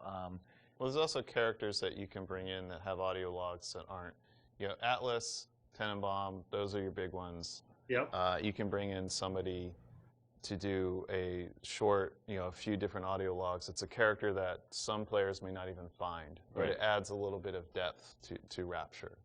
And it also, usually each character generally is about a certain idea, and we don't just sort of come up with characters, we have an idea problem that we need to solve, and so let's introduce a character who's this guy, and he will be the guy who sort of shepherds you through that idea. Julie, my dear, I am trying to run a business. Mr. B lady, Mr. B lady. I knew exactly where this was. If I come out one more time and find you lolling out there amongst my hives, I'm grabbing my shotgun. As to your question, yes, my days in beekeeping school are a blur, but I do seem to remember something about that enzyme you keep blabbing on about. So as you're going through the game and, writing things, rewriting things, were there things with the original BioShock that you've always been surprised that more people didn't pick up on, or was there something that, a connection to a character you thought was really going to resonate with people which, didn't? Anything like that? No, it's the opposite. I was amazed, I don't know how you felt, but I was amazed how many people connected to the Would You Kindly Yeah. stuff. Would you like, kindly stuff? Yeah, well, because come on. I think it was a real, when I wrote that speech, I don't think anybody on the team was like, oh my God, this is like really this or that. And I don't think I really had any sense that people were going to connect to it. I think we ended up sort of over time finding more ways to support the notion throughout the game. Yep. And I don't think I really, until I heard Pat put together the revelation moment, you know, Yeah. where it's like, you know, where you had all the bits that Atlas had said to you in the past building up, and then there was a visual that went along with that. That's when I realized it was going to be a really powerful moment. But even so, I still was, did I think people were really going to connect to it or really even understand it? Because it's pretty out there. Yeah. And that it was meta commentary too. I think that completely, like, I think I thought like, oh, it's kind of meta, cool. But people connected to it in a much bigger way. Yeah, the choice to and everything, and also just, you know, being able to kind of roll back and think of all those other moments throughout the game. And so, you know, a great revelation. It was like nice. that. It was kind of crazy at the time. Like, then you want to play it again, you're just like, oh wow, really, that does all make sense, right? Yeah, I mean, I think as a team, we were definitely proud of what we had done. But up till that point, you know, SWAT 4 was the biggest game that we worked on, and we had no expectation of that anybody would pick this up. Or even like BioShock cosplay. I remember the first cosplay I saw with a guy in the Big Daddy suit, and his little daughter was in the kitchen cabinet. I think that was the first one I saw. I was like, what? Whoa, people know this stuff? That's insane. Yeah, people were building his outfits. He sounds so enthusiastic when he talks. Crazy with Infinite, with people costing Elizabeth and Luteces and Booker. It meant a lot to people, and I don't think that's something we ever saw coming, and we're deeply grateful for it, because it's one thing to make a game and get good reviews and stuff like that. It's another thing to have things that people are having their weddings themed around it, and their tattoos and naming their children after characters. You can't plan for that, and I think the only way that could happen is if you just make something that's something that you're deeply in love with and passionate about. I can say we were. It was something there was a lot of passion on the team about, but we didn't know people were going to take away what they did. It doesn't always work out that way. Would you kindly? Powerful phrase. Oh, this must be original. Phrase. Would you kindly get this? Would you kindly? Yeah, that was the crazy big twist. Huh? Hopefully, people who've never played this plays this game and it goes crazy. Son of a gun. That though, Son of a they gun. love fiction so much, and they dive into every word written in every audio log and try and connect all the fiction, make sure it all makes sense. Are there any things from that game that you sort of look back and it's like, oh wow, like we didn't explain this and we should have, or things that fans have misinterpreted over the years? There are things we think that we did that should have or shouldn't have been in the game. Like I was never a fan of having two endings, and I think that's what the publisher was asking you to sort of have a. That was the one thing that 2K. You didn't want two endings? Very hands off. That was the one thing they insisted on, and it's not something I really thought was a good idea, because they're still limited, even though they're multiple. They're still limited, and so that was something that we ended up doing. One of the endings was far better than the other one. I mean, there's no. It's clear that I was much more interested in the happier ending with the little sisters than I was with the nuclear submarine ending. I'm sure part of it was the idea that this game is, if you're making a choice throughout it, I'm sure when some people are like, oh well, then it has to be a payoff, right? Right. Except the game was really about lack of of choice. Yeah, About not being a choice. The game was about lack of choice. I already said this. Weird, but look, at the end of the day, they were paying a lot of money, and so I can't really complain. They weren't dictatorial at all during the development, so that was the one thing. But that's a game that I wouldn't have put the boss battle in, the final boss battle. Like we seem to end up doing that over and over and over again. Every time we start a project, I'm like, I'm never going to do that again. We're never going to do that again, and we end up doing it. Right. We're not good at boss battles, and that you're fighting that guy. We're not good at boss battles. Look, this is the naked dude. It just doesn't work. Totally makes sense. But and it works pretty well up till then, but then it doesn't. It just doesn't work. You didn't like the final boss? That was pretty. The final boss was silly. They're not good with final bosses, huh? Interesting.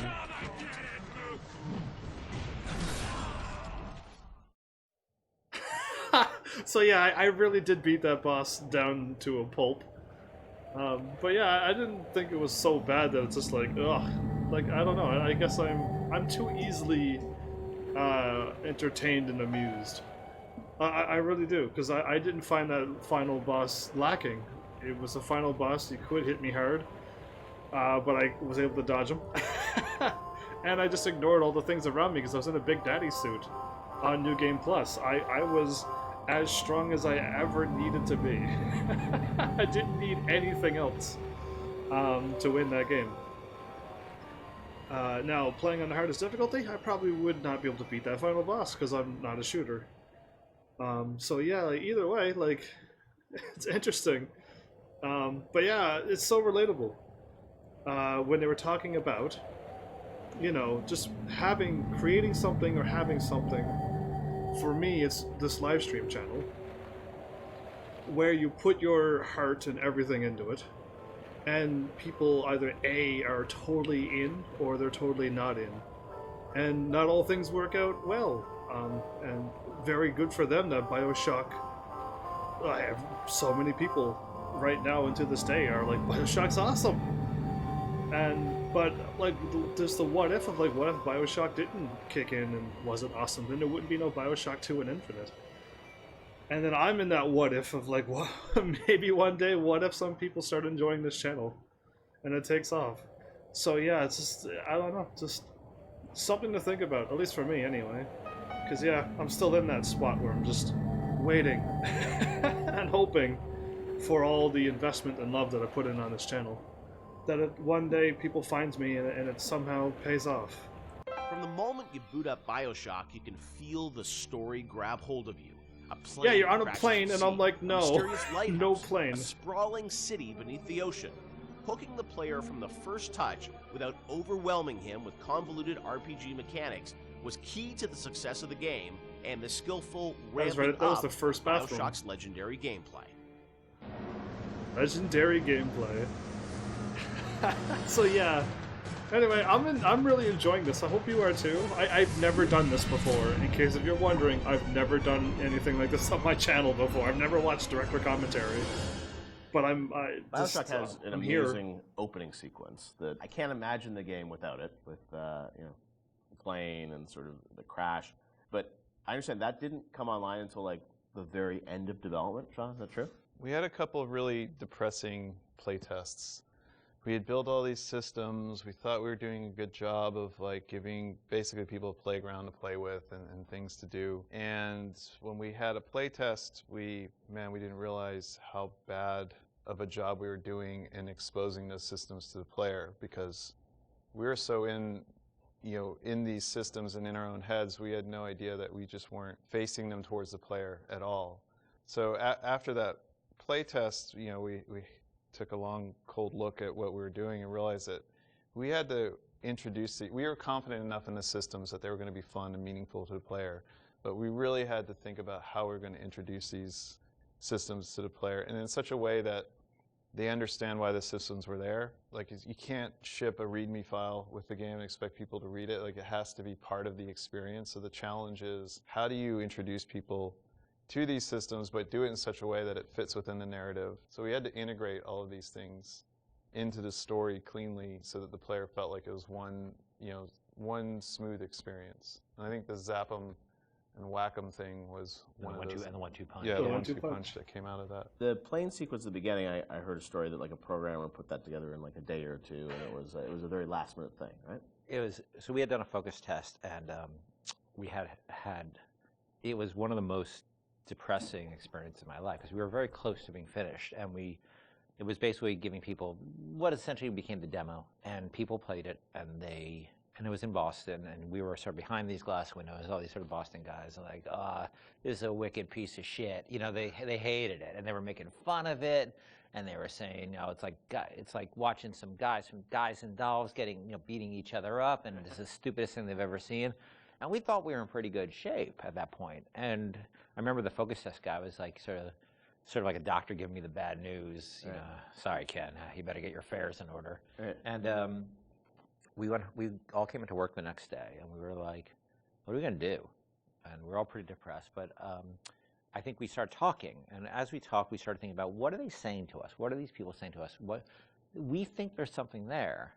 How are they missing it? And we decided that maybe they didn't understand who they were and who their role as a character, who their role in the world was, because the game at that point started with you in the ocean, floating in the ocean after the plane crash. And the crash still was in the fiction, it just wouldn't show you it. just didn't see it, so you didn't have the voiceover saying, my parents always said I was going to do great things or whatever that. They didn't show the plane crash. We didn't establish a time period. Because the plane is critical to establishing. You're smoking a cigarette. It's very 1960s looking. Yeah, you're not really smoking cigarettes. All that stuff was established. It wasn't established. So we decided we had no time and no money and so we sort of came up with a script. I wrote some lines, a line, I think. Nate, one of our artists, recorded the line. Steven and Sean and those guys got to work on building this very simple sequence, which was simple, relatively simple sequence. And then the plane crash actually happens over the BioShock logo we already had. But we wrote a radio play behind that with, altitude, the crash. And that, I think, set the emotional, and the people screaming in terror on the plane crash, that set the emotional tenor much better and explained who the player was. And all of a sudden, we released, then I think the next real encounter we had was people playing the demo, public encounter, and all of a sudden it was a very different experience. No, I remember even back in the day, I think we did a thing on TV where you kind of talked about it, and it was like that night, and I remember that night, like people on the forums were just like going nuts. And even though the game had a lot of press attention, when people finally got to play it and go through that sequence, I just remember there was this mass sort of excitement around it, and then the game shipped only a few weeks after that, right, or a month after that? A week later, or a few days later. It's amazing, like now, to hear that, literally a month before the game came out, the playing sequence came online or something. I mean, it was that late. Right? Well, we still had to go through certification and all that. So it's within. It wasn't far. It wasn't far. It was really last minute, and it was one of those things where you really shouldn't be putting in content that late. Yeah. But we felt we were so close to having something good that we just rolled the dice on it, and we worked really hard on it. We worked really hard. I remember how much time I spent on just that recorded of altitude. I can still hear the different version of that in my head. There's been so much time on that stuff, and these guys were working on getting the animations right and the scene was shot in engine, but we decided to pre-render it so that we had to do less QA on it. Right. It wasn't going to be some weird streaming error or crash error. Wow. It was just we're just going to show the video, And it's interesting because once you start in the ocean, we had this experience of testing a lot with the water effects and how beautiful Steven's water effects were. People didn't realize they were out of a cutscene at that point. And so they would just sit there and stare, and then they pick up the controller. And they pick up the controller, and all of a sudden they realize they were controlling things. But that, as Sean said, that part of the plane is not actually interactive. It was done in the engine, but we just filmed it. Now, as people were playing through the game and you were testing it, I'm sure there was debate about, when would you introduce this plasmid, what would the ramp be? Did that change at all, sort of as you got towards the end of development, about we're going to give people the gun at this point, or it's we're going to trigger these plasmids at this point? How did that work? So we moved guns around. For instance, there was a big debate about, originally you found a gun in the lighthouse, a pistol in the lighthouse. Oh, at the very right beginning. there, And because it's a shooter, right? What the hell? And we had a lot of debates about it, and I feel that it was important that we didn't do that, because the fact that you sort of go through a lot of the experience without having the distraction of a gun is important to getting you immersed in the world. Because when you have all you have is a hammer, everything looks like a nail, right? But you don't have the hammer, so you just sort of had to take in the world and have that feeling of fear. And I know when you saw that splicer bounding around on the ceiling, that you couldn't do anything about it, and that had even though that's those are those moments, right? I remember when I played Unreal for the first time, where it's you're trapped and there's a monster and you can't do it, and the lights go out. It's that's the moment with the splicer where you're I want to do something but I can't, and that evokes an emotion.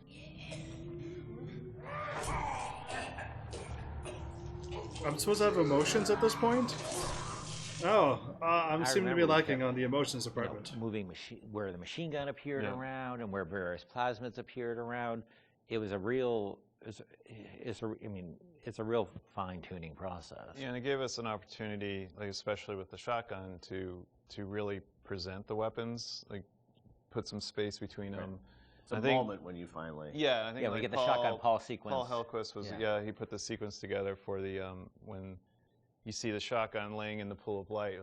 Every game developer knows what that means. The minute you pick that thing up, something's going to happen, but.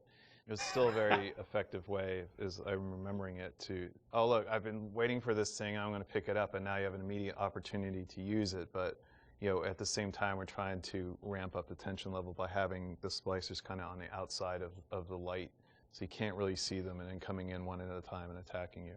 Yeah. And we had very little, actually very few tools to really control how the splicers acted. So how they were set up and how the environment was lit was really important. You know, Well, there's even other things like when you get the TK plasmid, I don't think we had a lot of physical space and opportunity and time to really present that. So we came up with the narrative that, you know, it was the doctor's office and he used TK to practice tennis.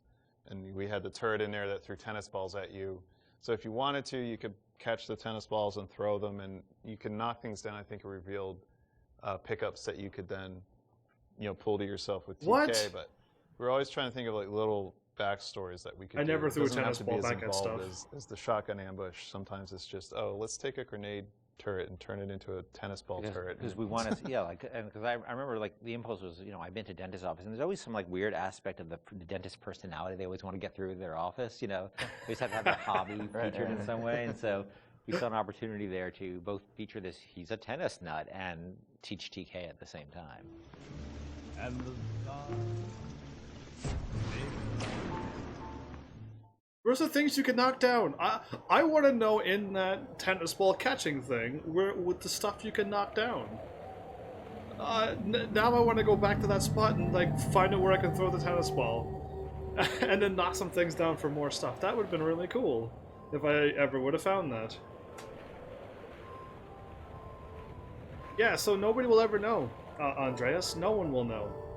Hence the reason why the no cam. I could be any gender. I could be any age. I could be on Earth or not. It doesn't matter. The no cam is you're the one who's allowed to make me any way you wish. When somebody showed up before, I know they were trying to be a troll, but they were asking me something to do with me on like what I was, and I'm just like, I could be whatever you want me to be, and then they left because they weren't expecting me to answer how they asked the question. So again, I leave your interpretation up to you. So reality checked is what I've done, and now we're doing a world of themes. So yeah, good luck. I'm not gonna let anybody know. Ever, nobody will ever know. And I'll just keep doing what I do. Rapture is overflowing with memorable locations and set pieces. In developing a world that feels organic, lived in, and functional, Irrational managed to create a space that feels perfectly suited to the story and action that takes place in it, which begs a question: did the plot shape the location, or did the plot fit squarely into a world that was already established? I see.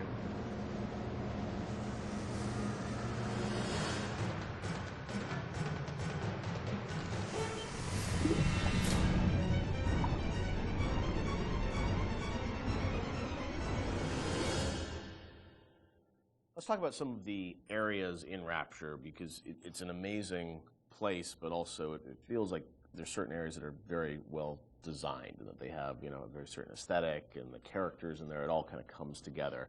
Ken, do you have a part of Rapture that resonates the most with you still to this day? I think the opening is always going to be the opening. Yeah, the that's what I was going to say. Because it's spent a lot of time there, and it was all for me as a challenge as a narrative guy. Is sort of how do we set up a very complex series of events and a very complex notion, and all this, you know, Andrew, with so much to tell, Big Daddies and Little Sisters and Andrew Ryan and the time period, and do that all without cutscenes. And especially, I think, the descent to Rapture, when you get in the bathysphere, you know, getting that right, getting everything right down to the, you know, the bathysphere cresting the hill and seeing the city for the first time. Remember how much we worked on the timing of that, just getting that. And it took us forever to figure out that we should just put the slide projector covering the window. Like, again, in hindsight, it seems like such an obvious choice, but we were really trying to figure out, like, how are we going to tell this story of Ryan and then reveal, so you can see the, you know, the city beyond the hill. And also, we didn't have to show the whole transition going down the bottom of the ocean because the whole screen was covered. Spoiler alert. I think that's the part that will always be. That makes the most sense. Yeah, I mean, it for does. me, it was Kashmir. Yeah. That was one of the first. The restaurant at the beginning. Yeah, the restaurant at the beginning, because it was really like the first art box that we created that was Rapture. I mean, we created spaces before that weren't really hitting the Art Deco look. Scott Sinclair just started, and he built that, designed and built that statue. Look at the of graphics. The Atlas with the world on his shoulders that was in the middle of the room.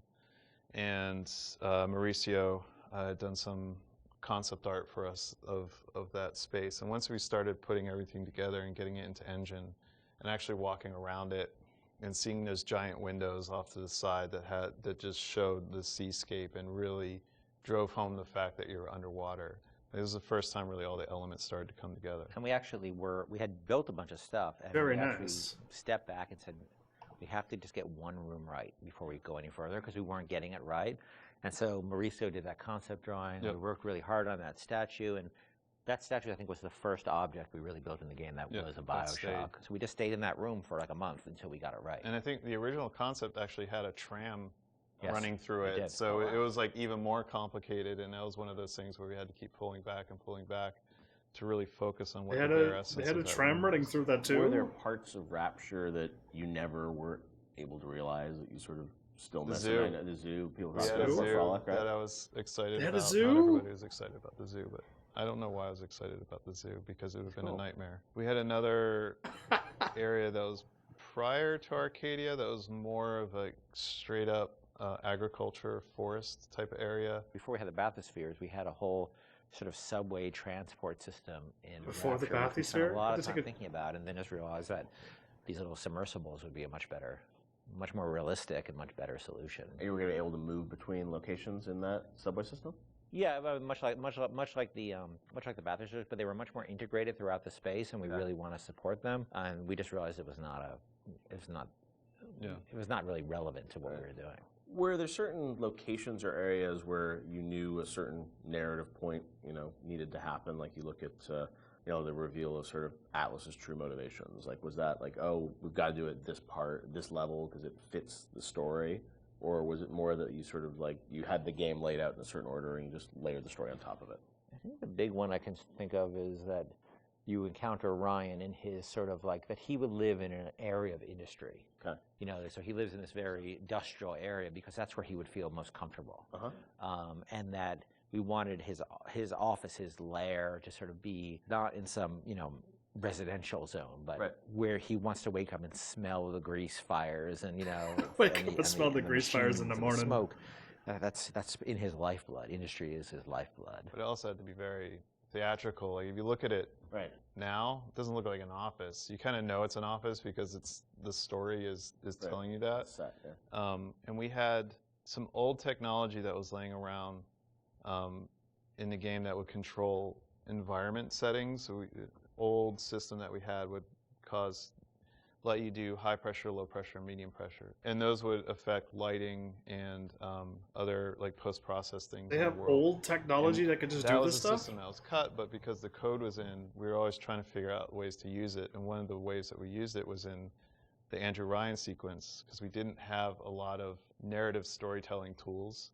We were basically switching the atmosphere to get all the lighting changes. So whenever a light changes in that scene, we're telling the game that the atmosphere is changing. So, and then the preset atmospheres come in and shine the spotlights on them or bring up the house lights when we need them to. It was very, very early on. You could change the pressure in the areas, and that would change how explosions worked and all this stuff like that. And we just couldn't figure out how to make it gettable for the player. We couldn't make it feedback, but we still had all those. That moved a lot of levers in the game, so we still had the system. So we used it for the sort of theatrical cues of the, very theatrical cues of Ryan appearing, the lights going down where you are, and the lights coming up where he is, because the engine didn't have those tools by default. They had old engines like that. Interesting. And now he's come to murder me. In the end, what separates a man from a slave? Yeah, well, I knew where this was going the whole time. Power? None of that. No. A man chooses. A slave obeys. And there was a great sense of sort of artistic progression as you went through the game too, and that each level had its own sort of voice. Was that something that, you know, a lot of games as they move further in development, it's like, oh, we sort of ran out of time. We can, you know, it's like we're just going to sort of repeat this and change the color palette. It felt like, I mean, for the team, it was very defined from early on that you wanted each sort of level, which they were levels back in the day, to feel distinct. Yeah, I mean, we had sort of experimented with that back on System Shock 2, back when every Doom level looked pretty much like every other Doom level. Every Doom level? Because they were just working on the same set of assets. We decided with our very rudimentary tools in System Shock 2 that we would progress with color, and every deck would feel different from a color standpoint, even though most of that was lighting, or textures, nothing really more. But we had the tools to actually, you know, sort of theme levels. I think a lot of this goes back to, I think my first memory was actually from when I was 1 year old at the Montreal World Expo. You remember when you were 1? Well, I remember being at something at this World's Fair, which I didn't realize I think was in 1967 when I was 1 year old, a little over 1 year old. And I was that was years ago. They had and I remember being at this thing where a big bat flies out of this sort of thing and comes up. I don't know why I was a 1 year old was on this ride. I'm not sure, sort of a haunted housey kind of ride, and I remember loving it. And I think that stuck with me. So the notion of sort of theme parky themes and settings, and Disney World does a great job with this. You can go to Disney World, they theme areas. So themed areas were something that always resonated with me. And BioShock sort of always has had this notion of feeling of theme in different areas, much more than the real world has. Like you walk from building to building, most of them you can't really tell them apart. You walk from walk from a floor of an office building to another floor. It's not going to look any different. But we always felt that was really important. And it was also, I mean, if you look at SWAT 4, saw some early experiments with this, especially like the serial killer's house level in SWAT 4, which is probably one of the most dense levels that we ship, but you were trying to tell a specific story with that. And going straight into BioShock and using the same exact engine that we were using, and we were very comfortable at that point with how the engine worked and how to art up these rooms, gave us a leg up when we sat down and really thought about what stories are we specifically trying to tell. And one of my favorite anecdotes from this time period is with Sander Cohen. I think it was Nate Wells and Stephen Alexander sat down one night, and they came up with a backstory for every dead body that you find in that space, and then they told that story with the props that they could. Even if it was just like, this guy crawled 3 feet and then shot himself in the head because he was sad about something, you know, they put those marks in, maybe put a picture next to the guy, and then he shot himself. So they really like did their homework and tried to add, you know, the backstory for everything that you're going to find in that space. I've got Atlas's goons hitting us non-stop and 2 dead mechanics just this week. We need to control costs. If I wanted to deal with amateurs, I would have stayed on dry land. That's Pablo again. I was like, it's Pablo again. So yeah, I also miss Rapture's Denizens. I got 2 more of these, and like I'm only 2.5 hours in on this. This actually very well may be a short live stream. I got nothing planned after this. I think there's some DLC to this. We could go from like gameplay to commentary to more gameplay. Yeah, like this is not taking up as much as I want. I need to seriously fill in 2 more hours, and I don't think these 2 are going to do it. This is the most bizarrest episode I've ever done in my life. I've done bizarre things on this channel, but this one's definitely one that I've never done before. A new episode with part 2. No way, this is all going in one. Everything's all together, dude. Excuse me. To harvest or not to harvest? The To moral harvest or not to dilemma that harvest? follows you throughout the BioShock experience. No dilemma defines for the me. fate of the player. This choice lays at the center of your BioShock story and has repercussions that can be felt in nearly every facet of the gameplay. I've never used that security hacking thing to make all the droids attack one other person. I've never done that. I didn't have to, I guess. Am I still moving too much? Part of BioShock's lasting legacy, of course, are the Little Sisters and this moral choice that presented itself to the player. There's no choice. Everyone became a For water me. cooler conversation about, like, well, did you save them? Did you harvest them? That concept, Ken, was that something that came about early in development, or Well, they were slugs. That binary choice. When did that? Come It could into- not have been early I don't choice. remember when. I mean, we had the concept of them being protected, but I can't remember when you Yeah, it actually certainly chose. wasn't. When there were slugs, it was not meaningful. I think there was. I knew it. I Do you knew salt it? Do you not Yeah, salt yeah. it? There were resources that Exactly. you could get, but there was no choice there, right? It was the choice was, do I want to fight the Big Daddy or not? Yeah. I think once we got into the realm of they have to be empathetic, the player has to have some feeling towards them, which you're not going to get from slugs. Right. Then we start seeing that opportunity there of like, okay, nobody's going to want to do harm to these girls, or do they? Like, and do we allow them to? It was we weren't comfortable with it at first when it first came up that we could. I think it was important that it was a way to reflect the sort of larger economic questions of a world like Rapture, where where the economy drives everything. Are there any limits to economic decision making versus moral decision making? Because that's sort of what the Randian notion is that it's not the role that you don't sort of legislate morality. Let's try to take that to an extreme and see where that ends up. And Little Sisters sort of became that. And in this world, they became a commodity. And the question we have for the players, are you willing, they're a commodity to you as well, potentially. Are you willing to participate in the commodification? There was, I think, a fair amount of nervousness internally at the publisher about it for a little while, but pretty quickly they were able to sort of say, look, we trust you guys, and go, do this. And I only had a few, the press, and this sort of happens over and over again. The games press worried a ton about it and wring their hands about it. They ever recognized it was a setting topic, but that it was done to a larger purpose. That it wasn't just sort of like, hey, this is the game where you kill children. And whatever, and that was a sensitivity. I know that That never wanted to call happened, them did it? Little sisters, not little girls, and it was and it wasn't it wasn't killing them. It was harvesting them. And I mean, you did some things probably on purpose, right, to sort of explain that this you weren't doing anything vicious to them, right? Well, I mean, you do sort of, they do sort of disappear out of view, and a big slug out of their belly, comes up that you. Well, we didn't want that to be graphic. We wanted to be very clear that you were killing gruesome. them. Yeah, right. Yeah. But it was not intended to be a prurient in terms of, hey, this is a simulation of pulling a sea slug out of a little girl's belly.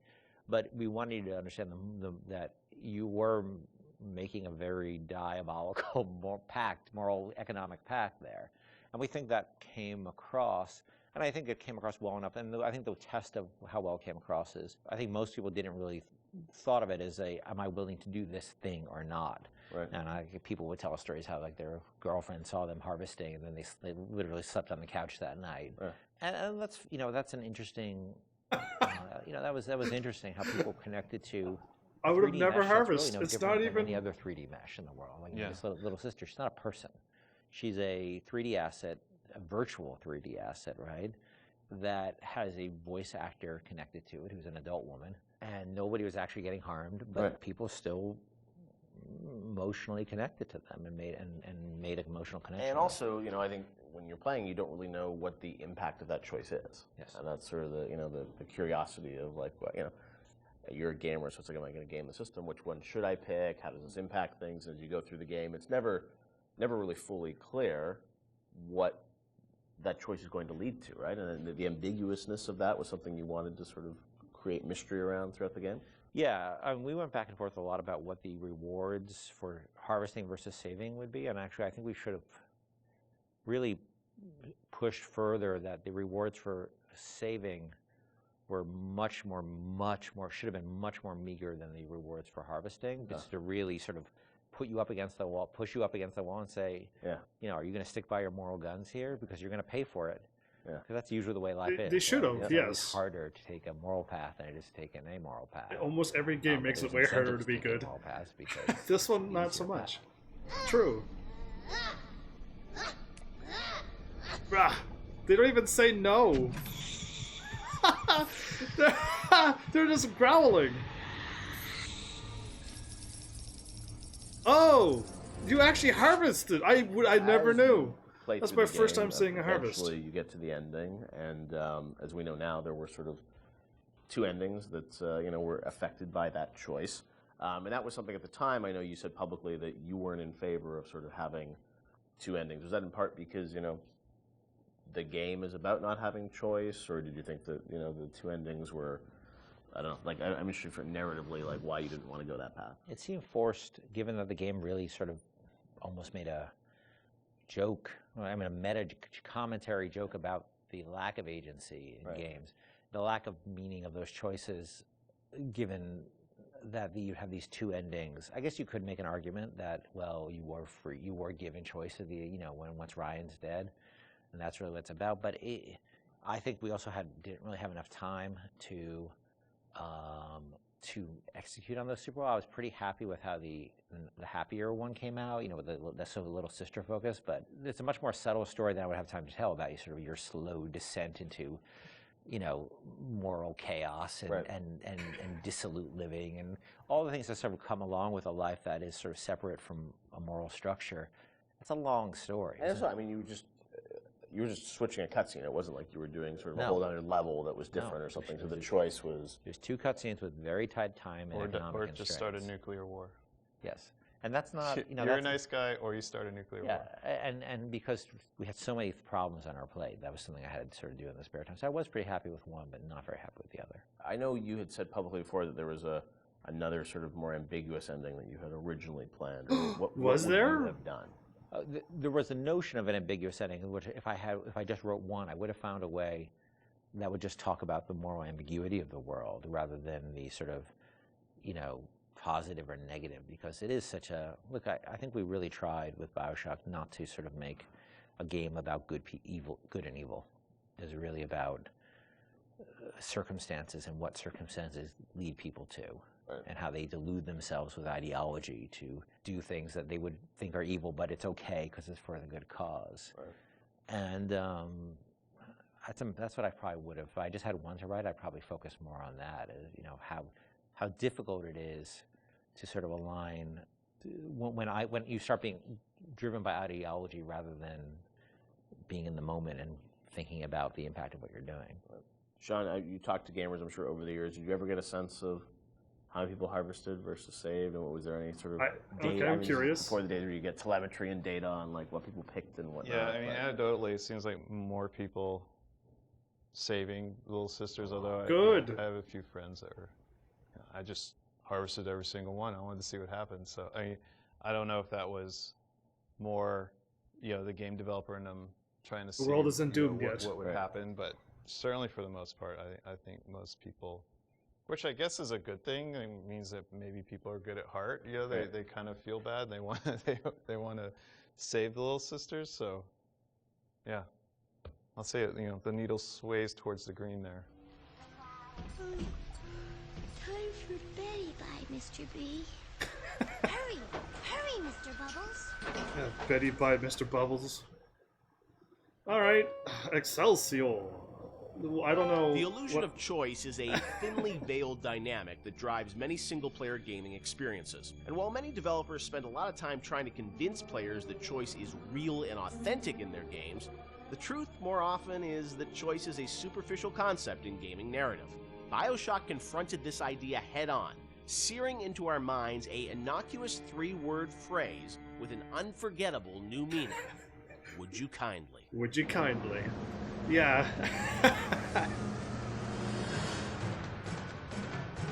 Okay. Excelsior it is.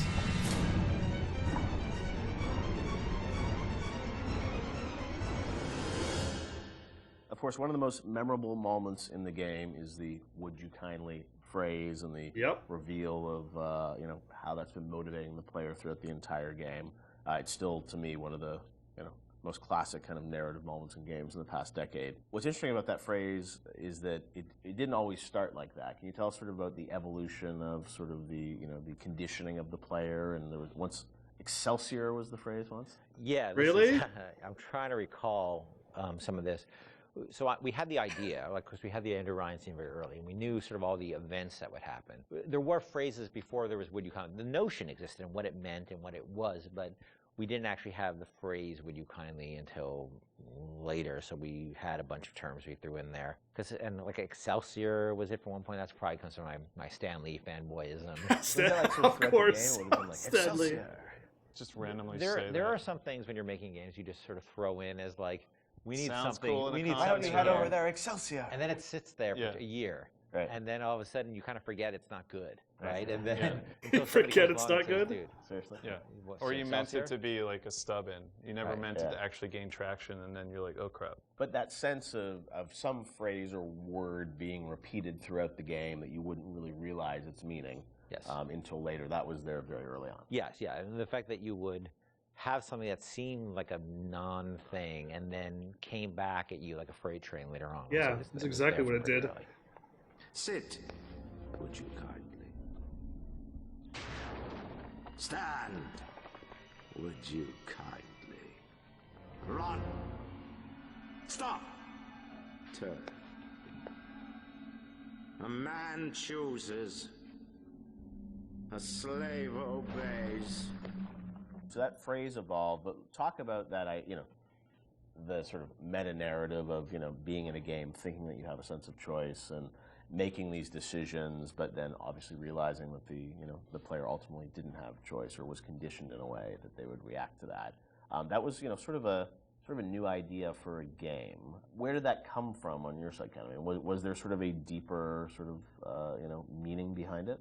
No, look, I think I was always interested in the concept, whether it's, Oedipus, not to get too pointy-headed here, but Oedipus sort of thinking he has, I'm going to leave, this city and go to another city because there's been this prophecy about me and I'm going to avoid my fate and I'm in complete control, and then finding out he's not in control at all, to the Manchurian Candidate, which is a story I love about, somebody who you find out is just a puppet, living a life of a man, and Fight Club. I always love those kind of stories about who am I and what is my agency in this world, because look, we struggle. I think everybody struggles that. How much we really have control over, and how much is our boss or parents or whatever telling us what to do. So that seemed like a natural thing for a story, and because it came from movies, that idea a lot, and plays, Yeah. I don't think it was very. There was a lot of. It hadn't been explored in games really, and games are particularly interesting because games. Because you feel like you are agency, interacting. yeah. with You us, are yeah. interacting And on you're top really of a movie. being, most games, especially at the time, you're really just being railroaded down a corridor. It's very easy to underestimate gamers, and I think probably I did a little of my own underestimation there, that it would be a little too pointy-headed for people, but people seem to really engage, because it spoke to an experience they had, a struggle as a gamer they've always had, which is like, I want to control, but how much control do I really have in this game? True. And Sean, it was also something that, was a great surprise when you played through the game, and I'm sure even for people on the team, did everyone know that when Ken was sort of doing it, or did it was revealed as people played through it? I think, at some point the entire team knew. It wasn't, it was something that was talked about with a smaller group before, it was brought to the entire team. Early on, when you heard the idea and you just kind of clicks, right? You're like, okay, like I totally get this. Did like, people get it? I seem to remember people looking at me like I was like a lunatic.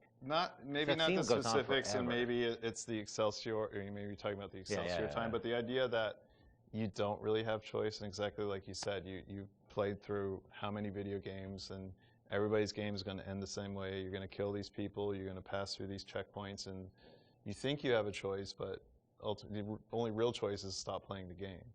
So the idea that we're kind of like taking that on resonated. Now the actual, like, is it Excelsior, or is it the Latin phrase I forgot, or if it's would you kindly?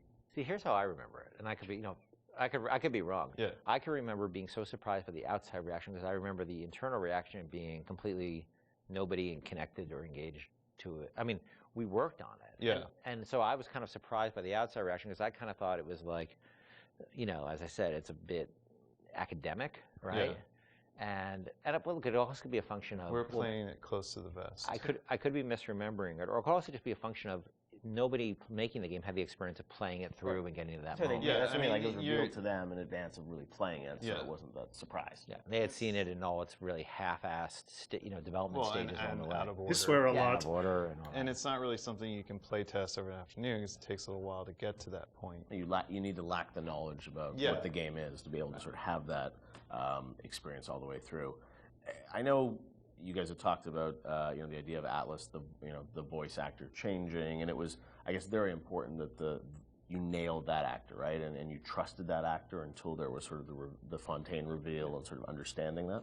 Yes, trust was everything there, right? And so there was something about either the actor or the writing or the accent that just people immediately said, this guy's no good. Right. When the first Atlas we had, because you have to trust this guy, and if you don't, there's no trust, the there's other no accent. punch in the gut. I think we've really focused on making him have personal stakes in the story as well. That he had his family trapped. Even, of course, it was all But it fiction, wasn't real. right? But his he had skin in the game. He sort of spoke to you as a friend, and especially because the whole world was so hostile to you. I think it took a while to get that exactly right. Listen, I've got a family. But he didn't have a family. To get them out of here, but the splicers have cut me off from them. If you can reach them in Neptune's bounty, then maybe, just maybe. I know you must feel like the unluckiest man in the world right now. I'm always full of unluckiness. Sean, what do you hope is the kind of lasting legacy of BioShock? 10 years hence, a lot of things you guys were doing, have sort of become common now, right? With upgrades and moral choices in games and whatnot. But it was really pioneering work a decade ago. When you reflect on it, what do you hope people remember the game for sort of pushing forward? For me, it's telling a story with the medium and how we used everything available to us to tell that story. We used the environment to set up the backstory of Rapture and really create a sense of space, which I think is vitally important to getting the players to trust that, to sit down and kind of like just be in the space and let these things happen. Even the radio logs, the rudimentary animation that we had at the time. I mean, we really sat down with the tools that we had and at our disposal and tried to tell a meaningful story. Maybe not meaningful, but something that would be memorable to people that they could take away and, like you said earlier, have that water cooler moment where they're excited enough to talk about it after they've put the controller down. So for me, I think the legacy is that it was a story well told. For me, it was a sense of place, being like the Rapture's a real thing, even though it's not. It's actually a very crude, from the time, a relatively crude bunch of polygons and texture maps. It's only, the original game is only in 720, I think. And I played a lot of it when we were testing it on a 14-inch, SD television. That it still felt like a sense of place in the music and the characters, that it's a real place. And I think that my memories of the BioShock games was that I take away that Rapture's a real place and Elizabeth's a real person. Those are the two sort of big things that stick with me with those two games. Elizabeth, huh? So they're already talking. This is 10 years after BioShock. With me in my life. BioShock is, it's a place, but as we saw with Infinite, I mean, it's an idea and it's a sort of a type of game. I think a lot of people say oh, this is a type of experience. When you think about, your career, where you guys want to go, I mean, that idea of those types of games, do you miss it now that you've sort of moved on to other things now, or do you feel like it's sort of, you've closed that chapter? I mean, it's always a part of what you do. Like, System Shock 2 was a part of BioShock, but it wasn't System Shock 2. It was you're growing past that and trying out new things. I think BioShock and BioShock Infinite, and even going back to SWAP 4, those will always be a part of my experience as a game developer and what we're trying to do with the medium. So I don't think it's something that you just draw a line and say, we'll never return, because there's always lessons that you can learn and things that you bring with you to the next project that you're working on. I agree with that. I don't think the new game is going to, people are not going to be surprised that this game is new games from us. They're going to see a lot of what we had done before in terms of world building and aspects of storytelling. The goal is to sort of, move away from the you really have no choice kind of thing, and that's a very, very, very, very hard problem which we spent years working on. But we're building upon a foundation of stuff we've done before, just trying to go in a different direction with it. But it's always going to be part of our DNA. Good answer. Where the artist would not fear the censor, where the scientist would not be bound by petty morality, where the great would not be constrained by the small. So yeah, I can't hear barely any of their words that they're saying, but it looks like on my end, it's nice and loud on your end. So I really hope you can hear what they're saying, because on my end, I have my TV turned up full blast, and my headset is working. So, I don't know, to me, I think their mics are just too far away from them in the room, and I just cannot hear them. But at least I could crank up the volume on this end to get this send to you. But I don't get that volume. Either way, Excelsior would have been an interesting word to try to fit into this story. Yeah, Excelsior would have never really worked. It had to be a thing. Would you kindly fits, but like anything that would be like, can you do this? Or thank you, or something that you can say at the beginning or end of something where it'll just fit into almost any saying. Excelsior would... It's a funny word that... Anyway, I don't see how that one would have fit. Go sleep. You mean go to sleep? Andres, you're fired. Still. It's way too early to go to bed. Okay, so I've gone through all of the director's commentary that I found. I missed 2, sadly. I would have gladly have watched them all this time. Oh, maybe additional content isn't what I think it is. The Iron Team. With no weapons and no damage-dealing plasmids, find a way to defeat the Big Daddy and rescue the little sister. Oh, I already don't want to do this. It's in my nature. It's everything that represents Heaven's Army absolutely dislikes doing this stuff. I don't know why. But the moment the game does like extra things, save a little sister trapped at the top of a malfunctioned Ferris wheel. That's the thing with the lightning I had to do. Choose from a variety of tools, weapons, and strategies is set instead of combo arenas. I really can't. It's like it's a reaction I get from when you gotta do stuff like this. Same thing with. I'll always go back to this because I never done it on my channel, but I did it for me. As when I played the Batman games, and then I played the second Batman game, Arkham City. And then you're trying to go for that platinum. And then there's like, each hero has 100 of these things you gotta do. And that just disgusted me to a point where I didn't even finish it. And I never played a game that has that type of content into it ever again, basically. Like, yeah, I really dislike that. To a point where I was about to try to do this to fill in some more time. And I read the Iron Team, and I instantly put down the controller, and my body is like, nope. I am not doing that. Oh, really? Okay, well, pick up the controller. I'll tell my body that I'm not going to click on that. That's hilarious, game. Or at least me. I don't know, maybe it's me. But I really I cannot do that stuff. I'm not a fan of this, whatever that is. Whatever that content is called, where you gotta do something that has nothing to do with the story, or the game, or anything along those lines like that. What am I gonna do? I almost made it to the 3-hour mark. I'm okay with a 3-hour live stream. But I'm not there yet. That's a problem. If I could load my game and then run back and find the other 2 director commentary things, that would be awesome. That would be amazing if I can do that, but I don't have anybody here to be like, yeah, I know exactly where those 2 are, go to Neptune's Bounty and go into the top right room. I would just go and do it. But, for me to like sit here and try to Google that, I don't even think I could do that either. What I can do is chat a little bit more, because that director's commentary was awesome. I've learned so much, actually. I've learned a lot. Shocking is that the little sisters were slugs.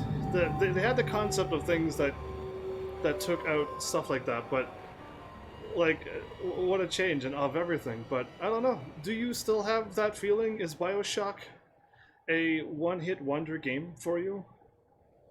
Or is it multiple playthroughs, you love it every time? Cause... how do I word it? This is my second time playing BioShock. So, very rarely do I play games more than once. I myself, in general, only play games once.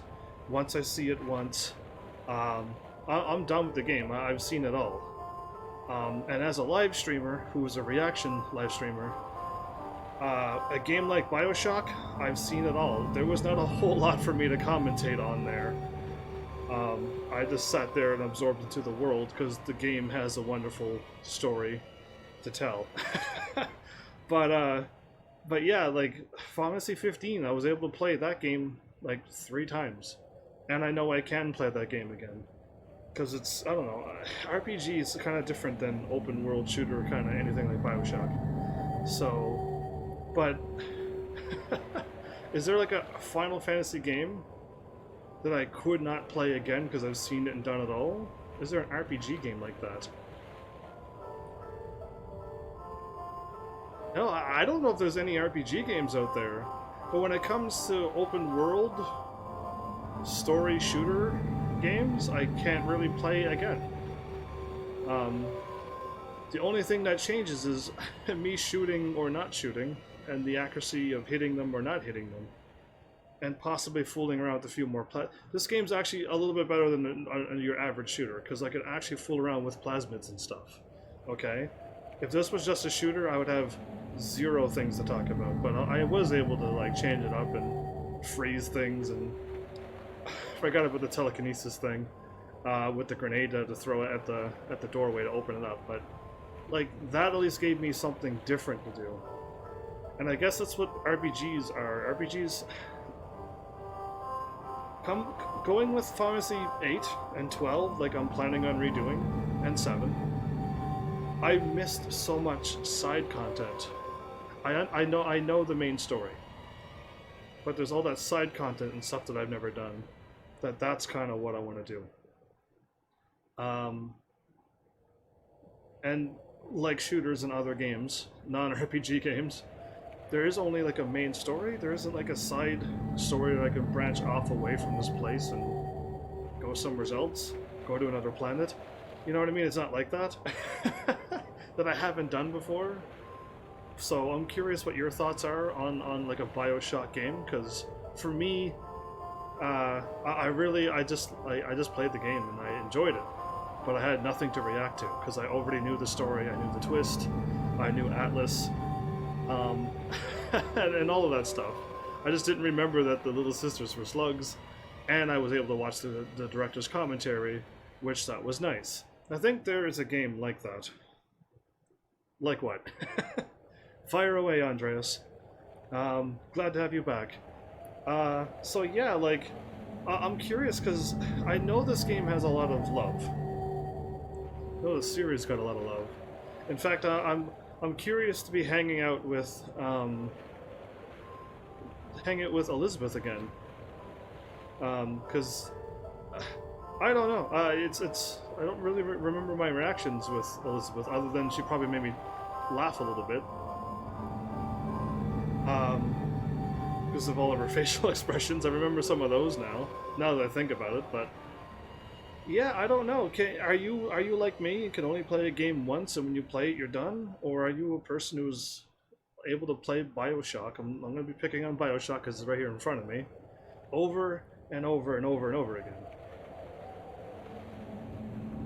No Man's Sky takes you to another planet as well.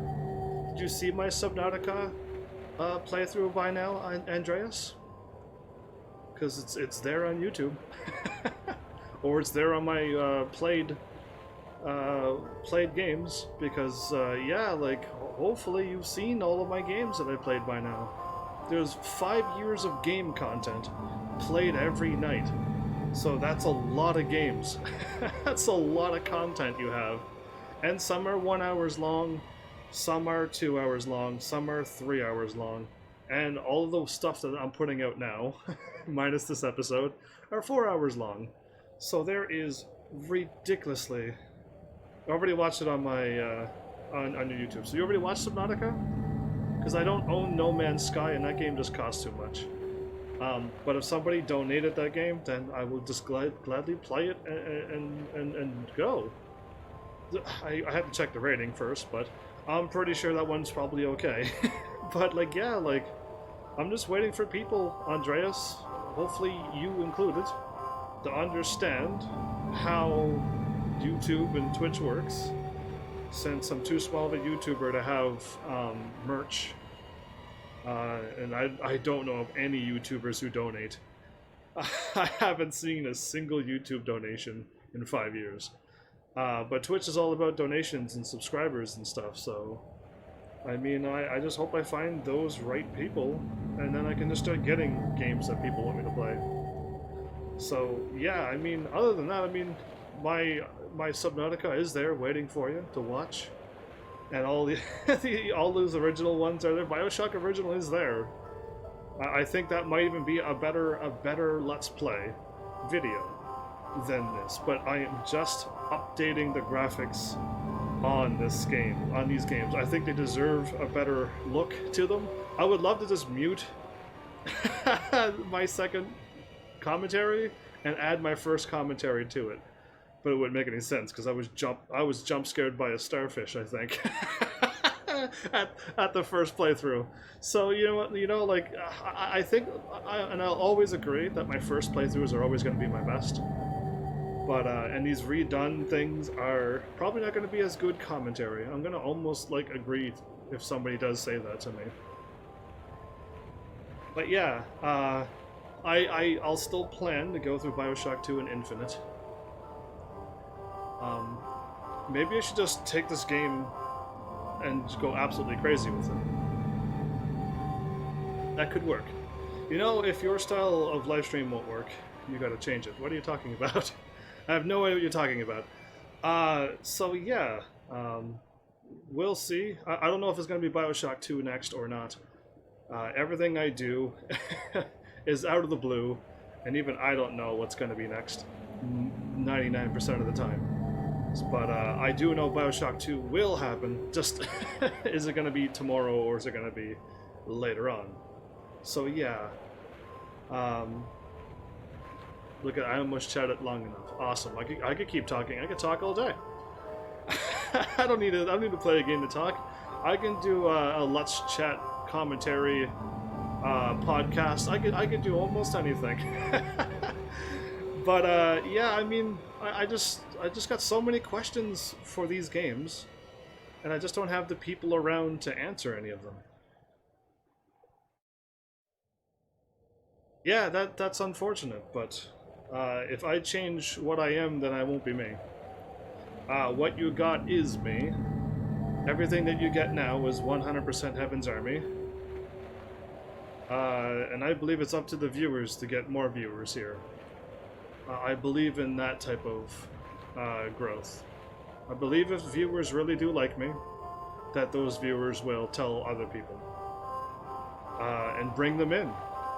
And if they truly did like me, then they would do that extra little bit of... I keep saying hit those buttons, and I leave it pretty vague in general, but I'm assuming you understand what buttons I'm asking for.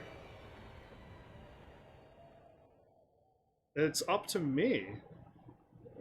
I've done all I can for 5 years, so I seem to not understand what it is that I need to do. If you know what it is I need to do, that'll start getting me viewers, sure, tell me. I'll try.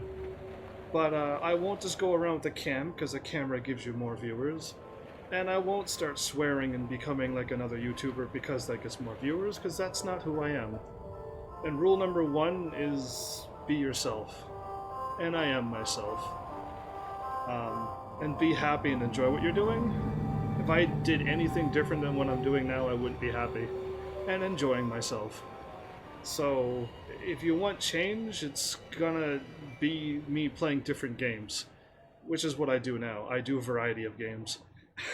So yeah, clearly it's I'm doing everything I can, and it really is up to people. I just can't force a million people to show up and watch me. It's up to people who enjoy and start talking about this channel that'll make this happen. I keep losing track. Am I moving too much? I might actually be moving too much. I'm not spinning around, but I am moving back and forth. My family-friendly viewers, never swearing and no negative. He just got 10 subs yesterday. But what is he doing differently than me? So it's just, I think it all comes down to luck, and it comes down to just me finding the right people. And once those right people come along, then this channel can do. Is what I think anyway. considering I've done 5 years doing this and I've seen what works and what doesn't work at this point.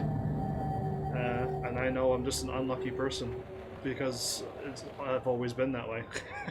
It didn't start 5 years ago, it started all my life, so either way, we'll see. We'll see. Will those subs come back? Will those subs mean what they mean? Because YouTube subs is like a Twitch follow.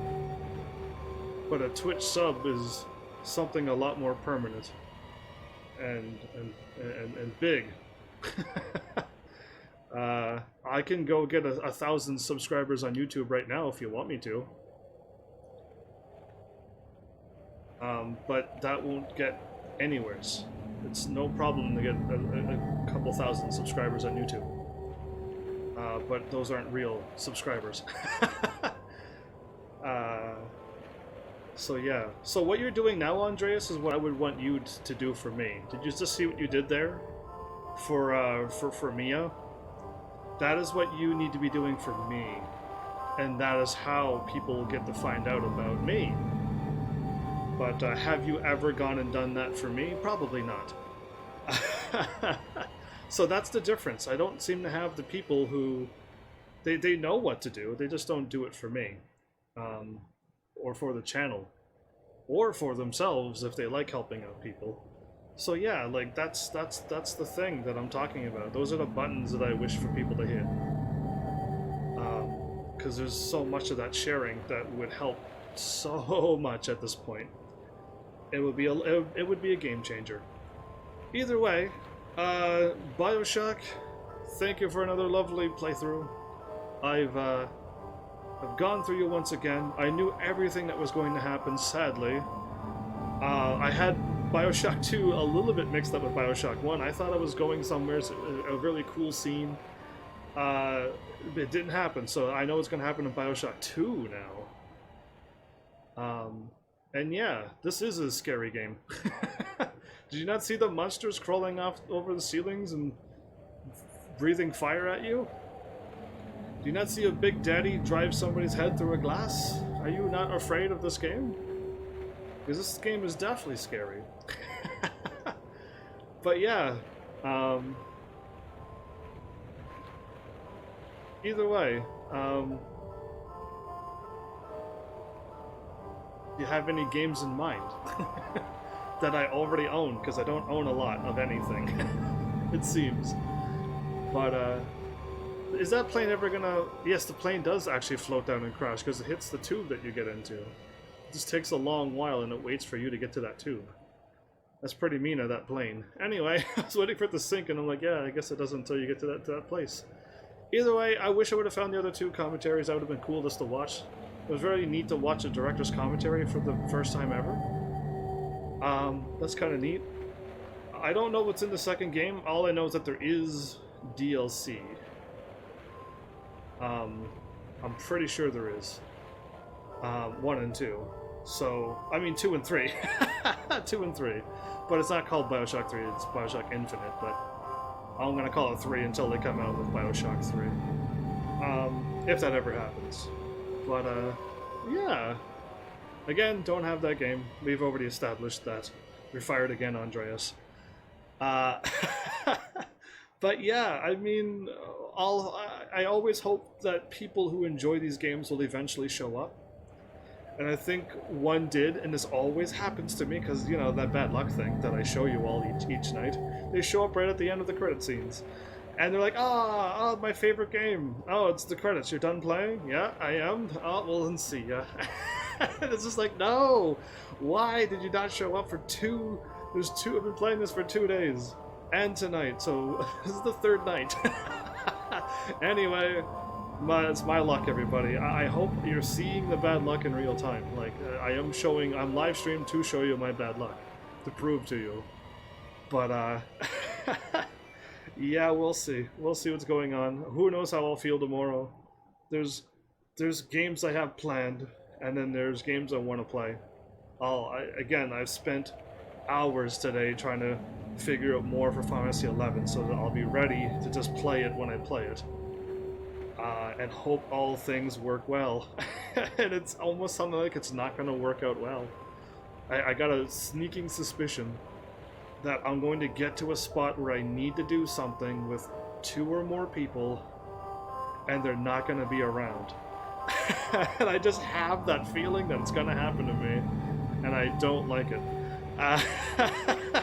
So yeah, anyway, there's that I'm just trying to avoid and everything, but who knows, if a bunch of people were here watching BioShock and begging for BioShock 2, that would force my hand, and by force I mean allow me to make up my mind even easier to play more BioShock, like right away. But I don't know, like I just don't have that.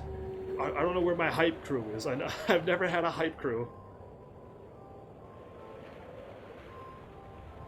That's fine. I know people are, but 4 hours is barely enough time to go through anything. Because I used to do 1-hour videos, and 1-hour videos just was not long enough to get anything done. I've already experienced it all. It's been 5 years, Andreas. I've learned that 4 hours is sometimes long enough, and sometimes not even long enough. Some games require more than 4 hours to get something done. And my commentary is good enough to talk for 4 hours. If I was talking for an hour and there was 3 hours of silence, then I would be smart enough to cut my episodes out. But yeah, you don't have to watch all 4 hours. But you can watch 1 hour a night and then watch the another hour another night. You just have amazing, a large amount of content on my channel. It's there for you if you want to watch, that no other channels really do. I know channels sometimes puts out 2 videos a week. 2 videos a week, it sounds like the easiest job in the world. But you know what, like, that's, some people can get away with it. I can't. I want to play games and I want to meet people. And I'm a live streamer, so I'm here as much as I can. And 4 hours is half of what I want to do. I want to do 2 live streams 4 hours every night. If my channel ever got big. If my channel got even bigger, I might even go more. I just don't know if I can talk 8 hours every night. But I want to do more. So Andreas, you might be in the wrong channel, sadly. This channel wants to grow bigger and do more work. I actually want to do longer live streams, or at least double, two episodes a night at 4 hours apiece. That's what Heaven's Army is aiming for. Not cutting into tiny little YouTube videos. That's dismal work. I'll pass. Thank you. I can't watch those little 10-minute videos of a game when I actually literally beat Sonic in 2 episodes and somebody else does it in 20 episodes. Because it's like 10 to 15-minute chunks. And I do it in 6 hours, so it's just like, I don't know. I can't do it that way. So you barely get an episode done. You barely get a stage done, I mean, on Sonic. So no, thank you. Let me beat an entire game in 1 sitting or 2. And chat. So yeah, I will never do YouTube that way. It's not worth it for me. It would be so much better for me if I did more. Again, I want to do more. I don't know how many people you've met who doesn't like their job and they're just like, yeah, I only want to do 1 hour a night and leave me alone for a week. But I'm opposite of that. I'm doing 4 hours every night and want to do more. In case if you're curious, if you want somebody with some passion who actually wants to be here for you and be here live for people, because that's why I'm live, to meet people and chat about games and play games and have fun, instead of just doing it for myself. Because I wouldn't be a live streamer if I was doing it for myself. I wouldn't play games if I was just doing it for myself. I can sit there and not be live and do that, so there's a reason why I'm live. There's a lot of meanings. So yeah, I hope one day people start hitting those buttons for me, and this channel can grow, because it requires people. I can tell all the people in the world, I can tweet every single night, and I do. But nobody can find me unless other people start telling and hitting those buttons about me. It's what's exactly what's required, from what I can tell. So yeah, there you go. I made it to the 3-hour mark with a lot of talking. But again, I did not know I was that close to beating the game last night. If I would have known, I probably could have finished this game last night. And I could have done... No, see, I would have skipped the director's commentary and stuff. I'm kind of glad it worked out this way, because I probably would have never touched the director's commentary and stuff. But I'm glad it's here on this episode. So yeah. 4 hours every day, and I uploaded it to YouTube so that everyone can also watch it if they're not live. And it's stored on YouTube and saved forever. Until YouTube crashes. But yeah, I do that for people. Not for me. I don't get any pats on the backs because I sent something to YouTube. I do it for people who can maybe have a chance to enjoy this content if they can't make it live. So yeah, I mean, everything I do seems to be for you and for people, but they're not on board with that yet. I know a lot of people... I don't even want to go down that road. You know what? I don't even want to go down that YouTuber mentality. I'm going to pass on that. Hard pass. I just hope people finally realize what Heaven's Army is about. And luckily, like BioShock, get on board with this. What is this when I'm doing something? It's not a theme. The internet personality? Whatever it is, I can't think of the word. But I hope they get in on this channel and like it. 30-minute game, an hour and 30-minute talk. Actually, 2 hours and 30 minutes of talking. 2 hours and 30 minutes of talking. 30-minute gameplay. It was basically 40, but... yeah, that, like I said, I would have never done something like this before. I never would have done this in the past, I don't think, but I don't know, that director's commentary was interesting enough for me. And if you learned something new from it, great, but if you're just not here paying attention, then you're probably just wondering what's going on too. Hopefully one day I get those attention people who try to pick out those little pieces of stuff. Because yeah, that'd be nice to have somebody that was nitpicky around here like that, who's listening to each and every detail I say, and then write in the comments of how I missed something. I would love that. Because I watched this playthroughs back. I watched episode 2. I missed things, alright? I missed so much. I learned to stay to who you are. I learned to stay to who you are from this channel. I think you might need to change something. I don't know what something is that you need to change, but something doesn't fit in that sentence. I don't know what it is. Either way, I'll wait for you. Tip sentence. The tip sentence.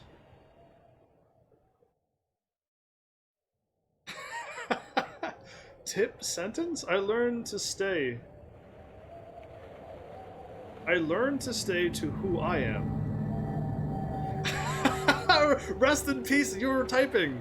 I don't know what you're saying. Anyway, Andreas, I know you're having a hard time with your language, trying to deal with the silly English language. The English language is silly, trust me. I have to speak it nightly. But you are trying your best, and I forgive you for that. And trying to English, I'm telling you.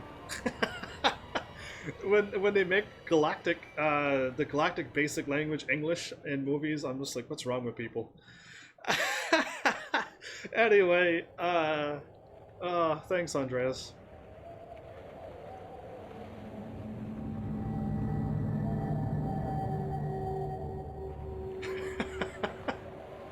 I like their RIP. The RIP really got me. Anyway, just having some live chat banter. Stuff I would also used to want to cut out on my episodes because it was more YouTube than Twitch. Crazy the stuff that I used to do. Oh, times have changed. Heaven's Army changed a lot. I learn to not change and to stay who I am to be. Who you are going to be, you learn not to change and stay who you're supposed to be. You've learned to be who you are, to actually not fake things. Is that what you're trying to say? Because I think I got you now. No need. I think you had it thrown me off by when you said it was me first, and then now you're talking about you. So you've learned not to be changing all the time, and to stay who you are. You don't have to write down even to be, because to be means kind of like the future. So, and where have you learned this? Because I've been preaching that language, just be who you are and then just enjoy things, for 5 years now. I've been saying that over and over and over in my channel, for people to just be themselves. And when they show up and they're having a bad day, just to let me know, because I don't have those, but I know people do. And just come back another day. And then all things will be back to normal. But I don't know, people just hold on to things too long, it seems. And I seem to be just so easygoing that people can't handle.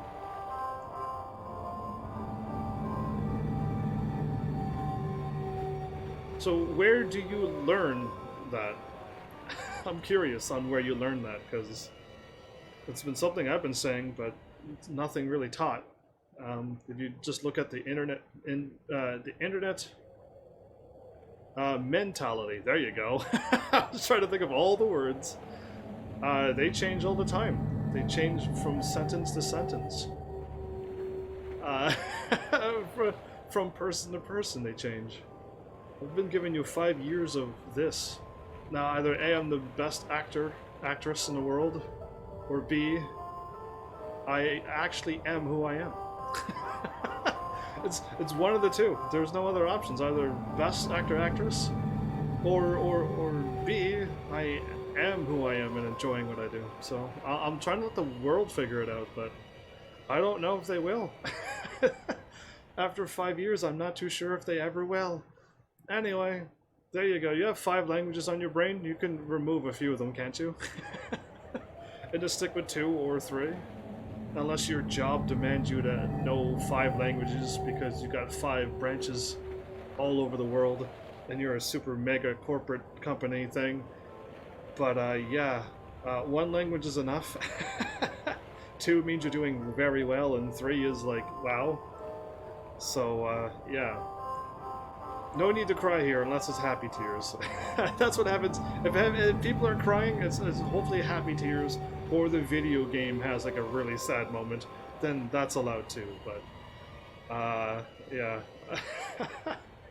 Hopefully I'm not bringing you to tears, or hopefully somebody else in chat isn't bringing you to tears, because I don't want that. So yeah, either way, enough banter about me. Who knows what's going to happen tomorrow? Because I don't know either. Anything is possible with me. It could be anything. It could be any game. That's the shocker with me. And the variety is so variety that even I don't know what I'm going to do next. And that's the great thing about why I haven't burned myself out yet. Because it's just, I don't even know, so it's always exciting for me too. But yeah, there you go. I don't remember back then. That was so long ago, Andreas. I was a wee child then. I was a mere babe. I hope you're not setting yourself up to say that it's going to be your best decade, and if it doesn't turn out, it affects you more. I take it one day at a time, and what did I always used to say? Because I used to say this a lot. I gave up because nobody's around to repeat these awesome quotes of mine. But expect the worst, and when it happens, then you're prepared for it. And if it doesn't happen, well then that's great. That means the worst didn't happen, and it's a good day. That's something I think I made up with. Time traveling machine is something you really should never ever wish or want to need. Deal with your life decisions as best as you can and try not to make any terrible mistakes. And yeah, no time machine's gonna fix anything because it's not gonna. Time travel's not gonna happen. It's not real. It's not a possibility. You got yourself, you got your life to live, so make the most out of it. And don't become a live streamer. Don't invest your years into as a live streamer, because that has its ups and downs too. Heavens has I have spoken to you indeed. I don't think you could be died. That's the thing. You are dead, or you're going to, but there's no died. I refuse to accept that English. Anyway. Just, I don't know. I've been saying things for 5 years now. To YouTube's approval. So that even YouTube won't get mad at me. And I'm just waiting for people to find me and see how they react to me. I'm ever so curious. Of all the things I've said for 5 years now. Either way, enough chit-chat. I've taken out my only viewer. So it's only me now. But yeah, either way. For all the people on YouTube and stuff, thanks for all your subs. Oh, I almost deleted System Shock. I need to Google that. And people on Twitch and stuff, just thank you. And even on Mixer, like every once in a while Mixer surprises me. DLive, I don't know where anybody is on DLive. I've moved out of the way again. What's wrong with my character? Oh, do I have to click on you to act? I don't know. I think my thing's totally broken. Who knows? Maybe it's just too dark in here, I don't know. I've been disconnecting a lot lately. You refuse my soul because I can't speak English in purpose? No, I just refuse your word. Just one word that you used. Not your soul, or your souls. You only... How many do you have? I'm just refusing a word because I'm doing my outro. That's what I'm doing. So, yeah. Thanks, Heavenlies, for showing up and watching. And seriously, if you like what I'm doing, please hit those buttons. You know what to do by now. And I will see you all in the next episode. Take care.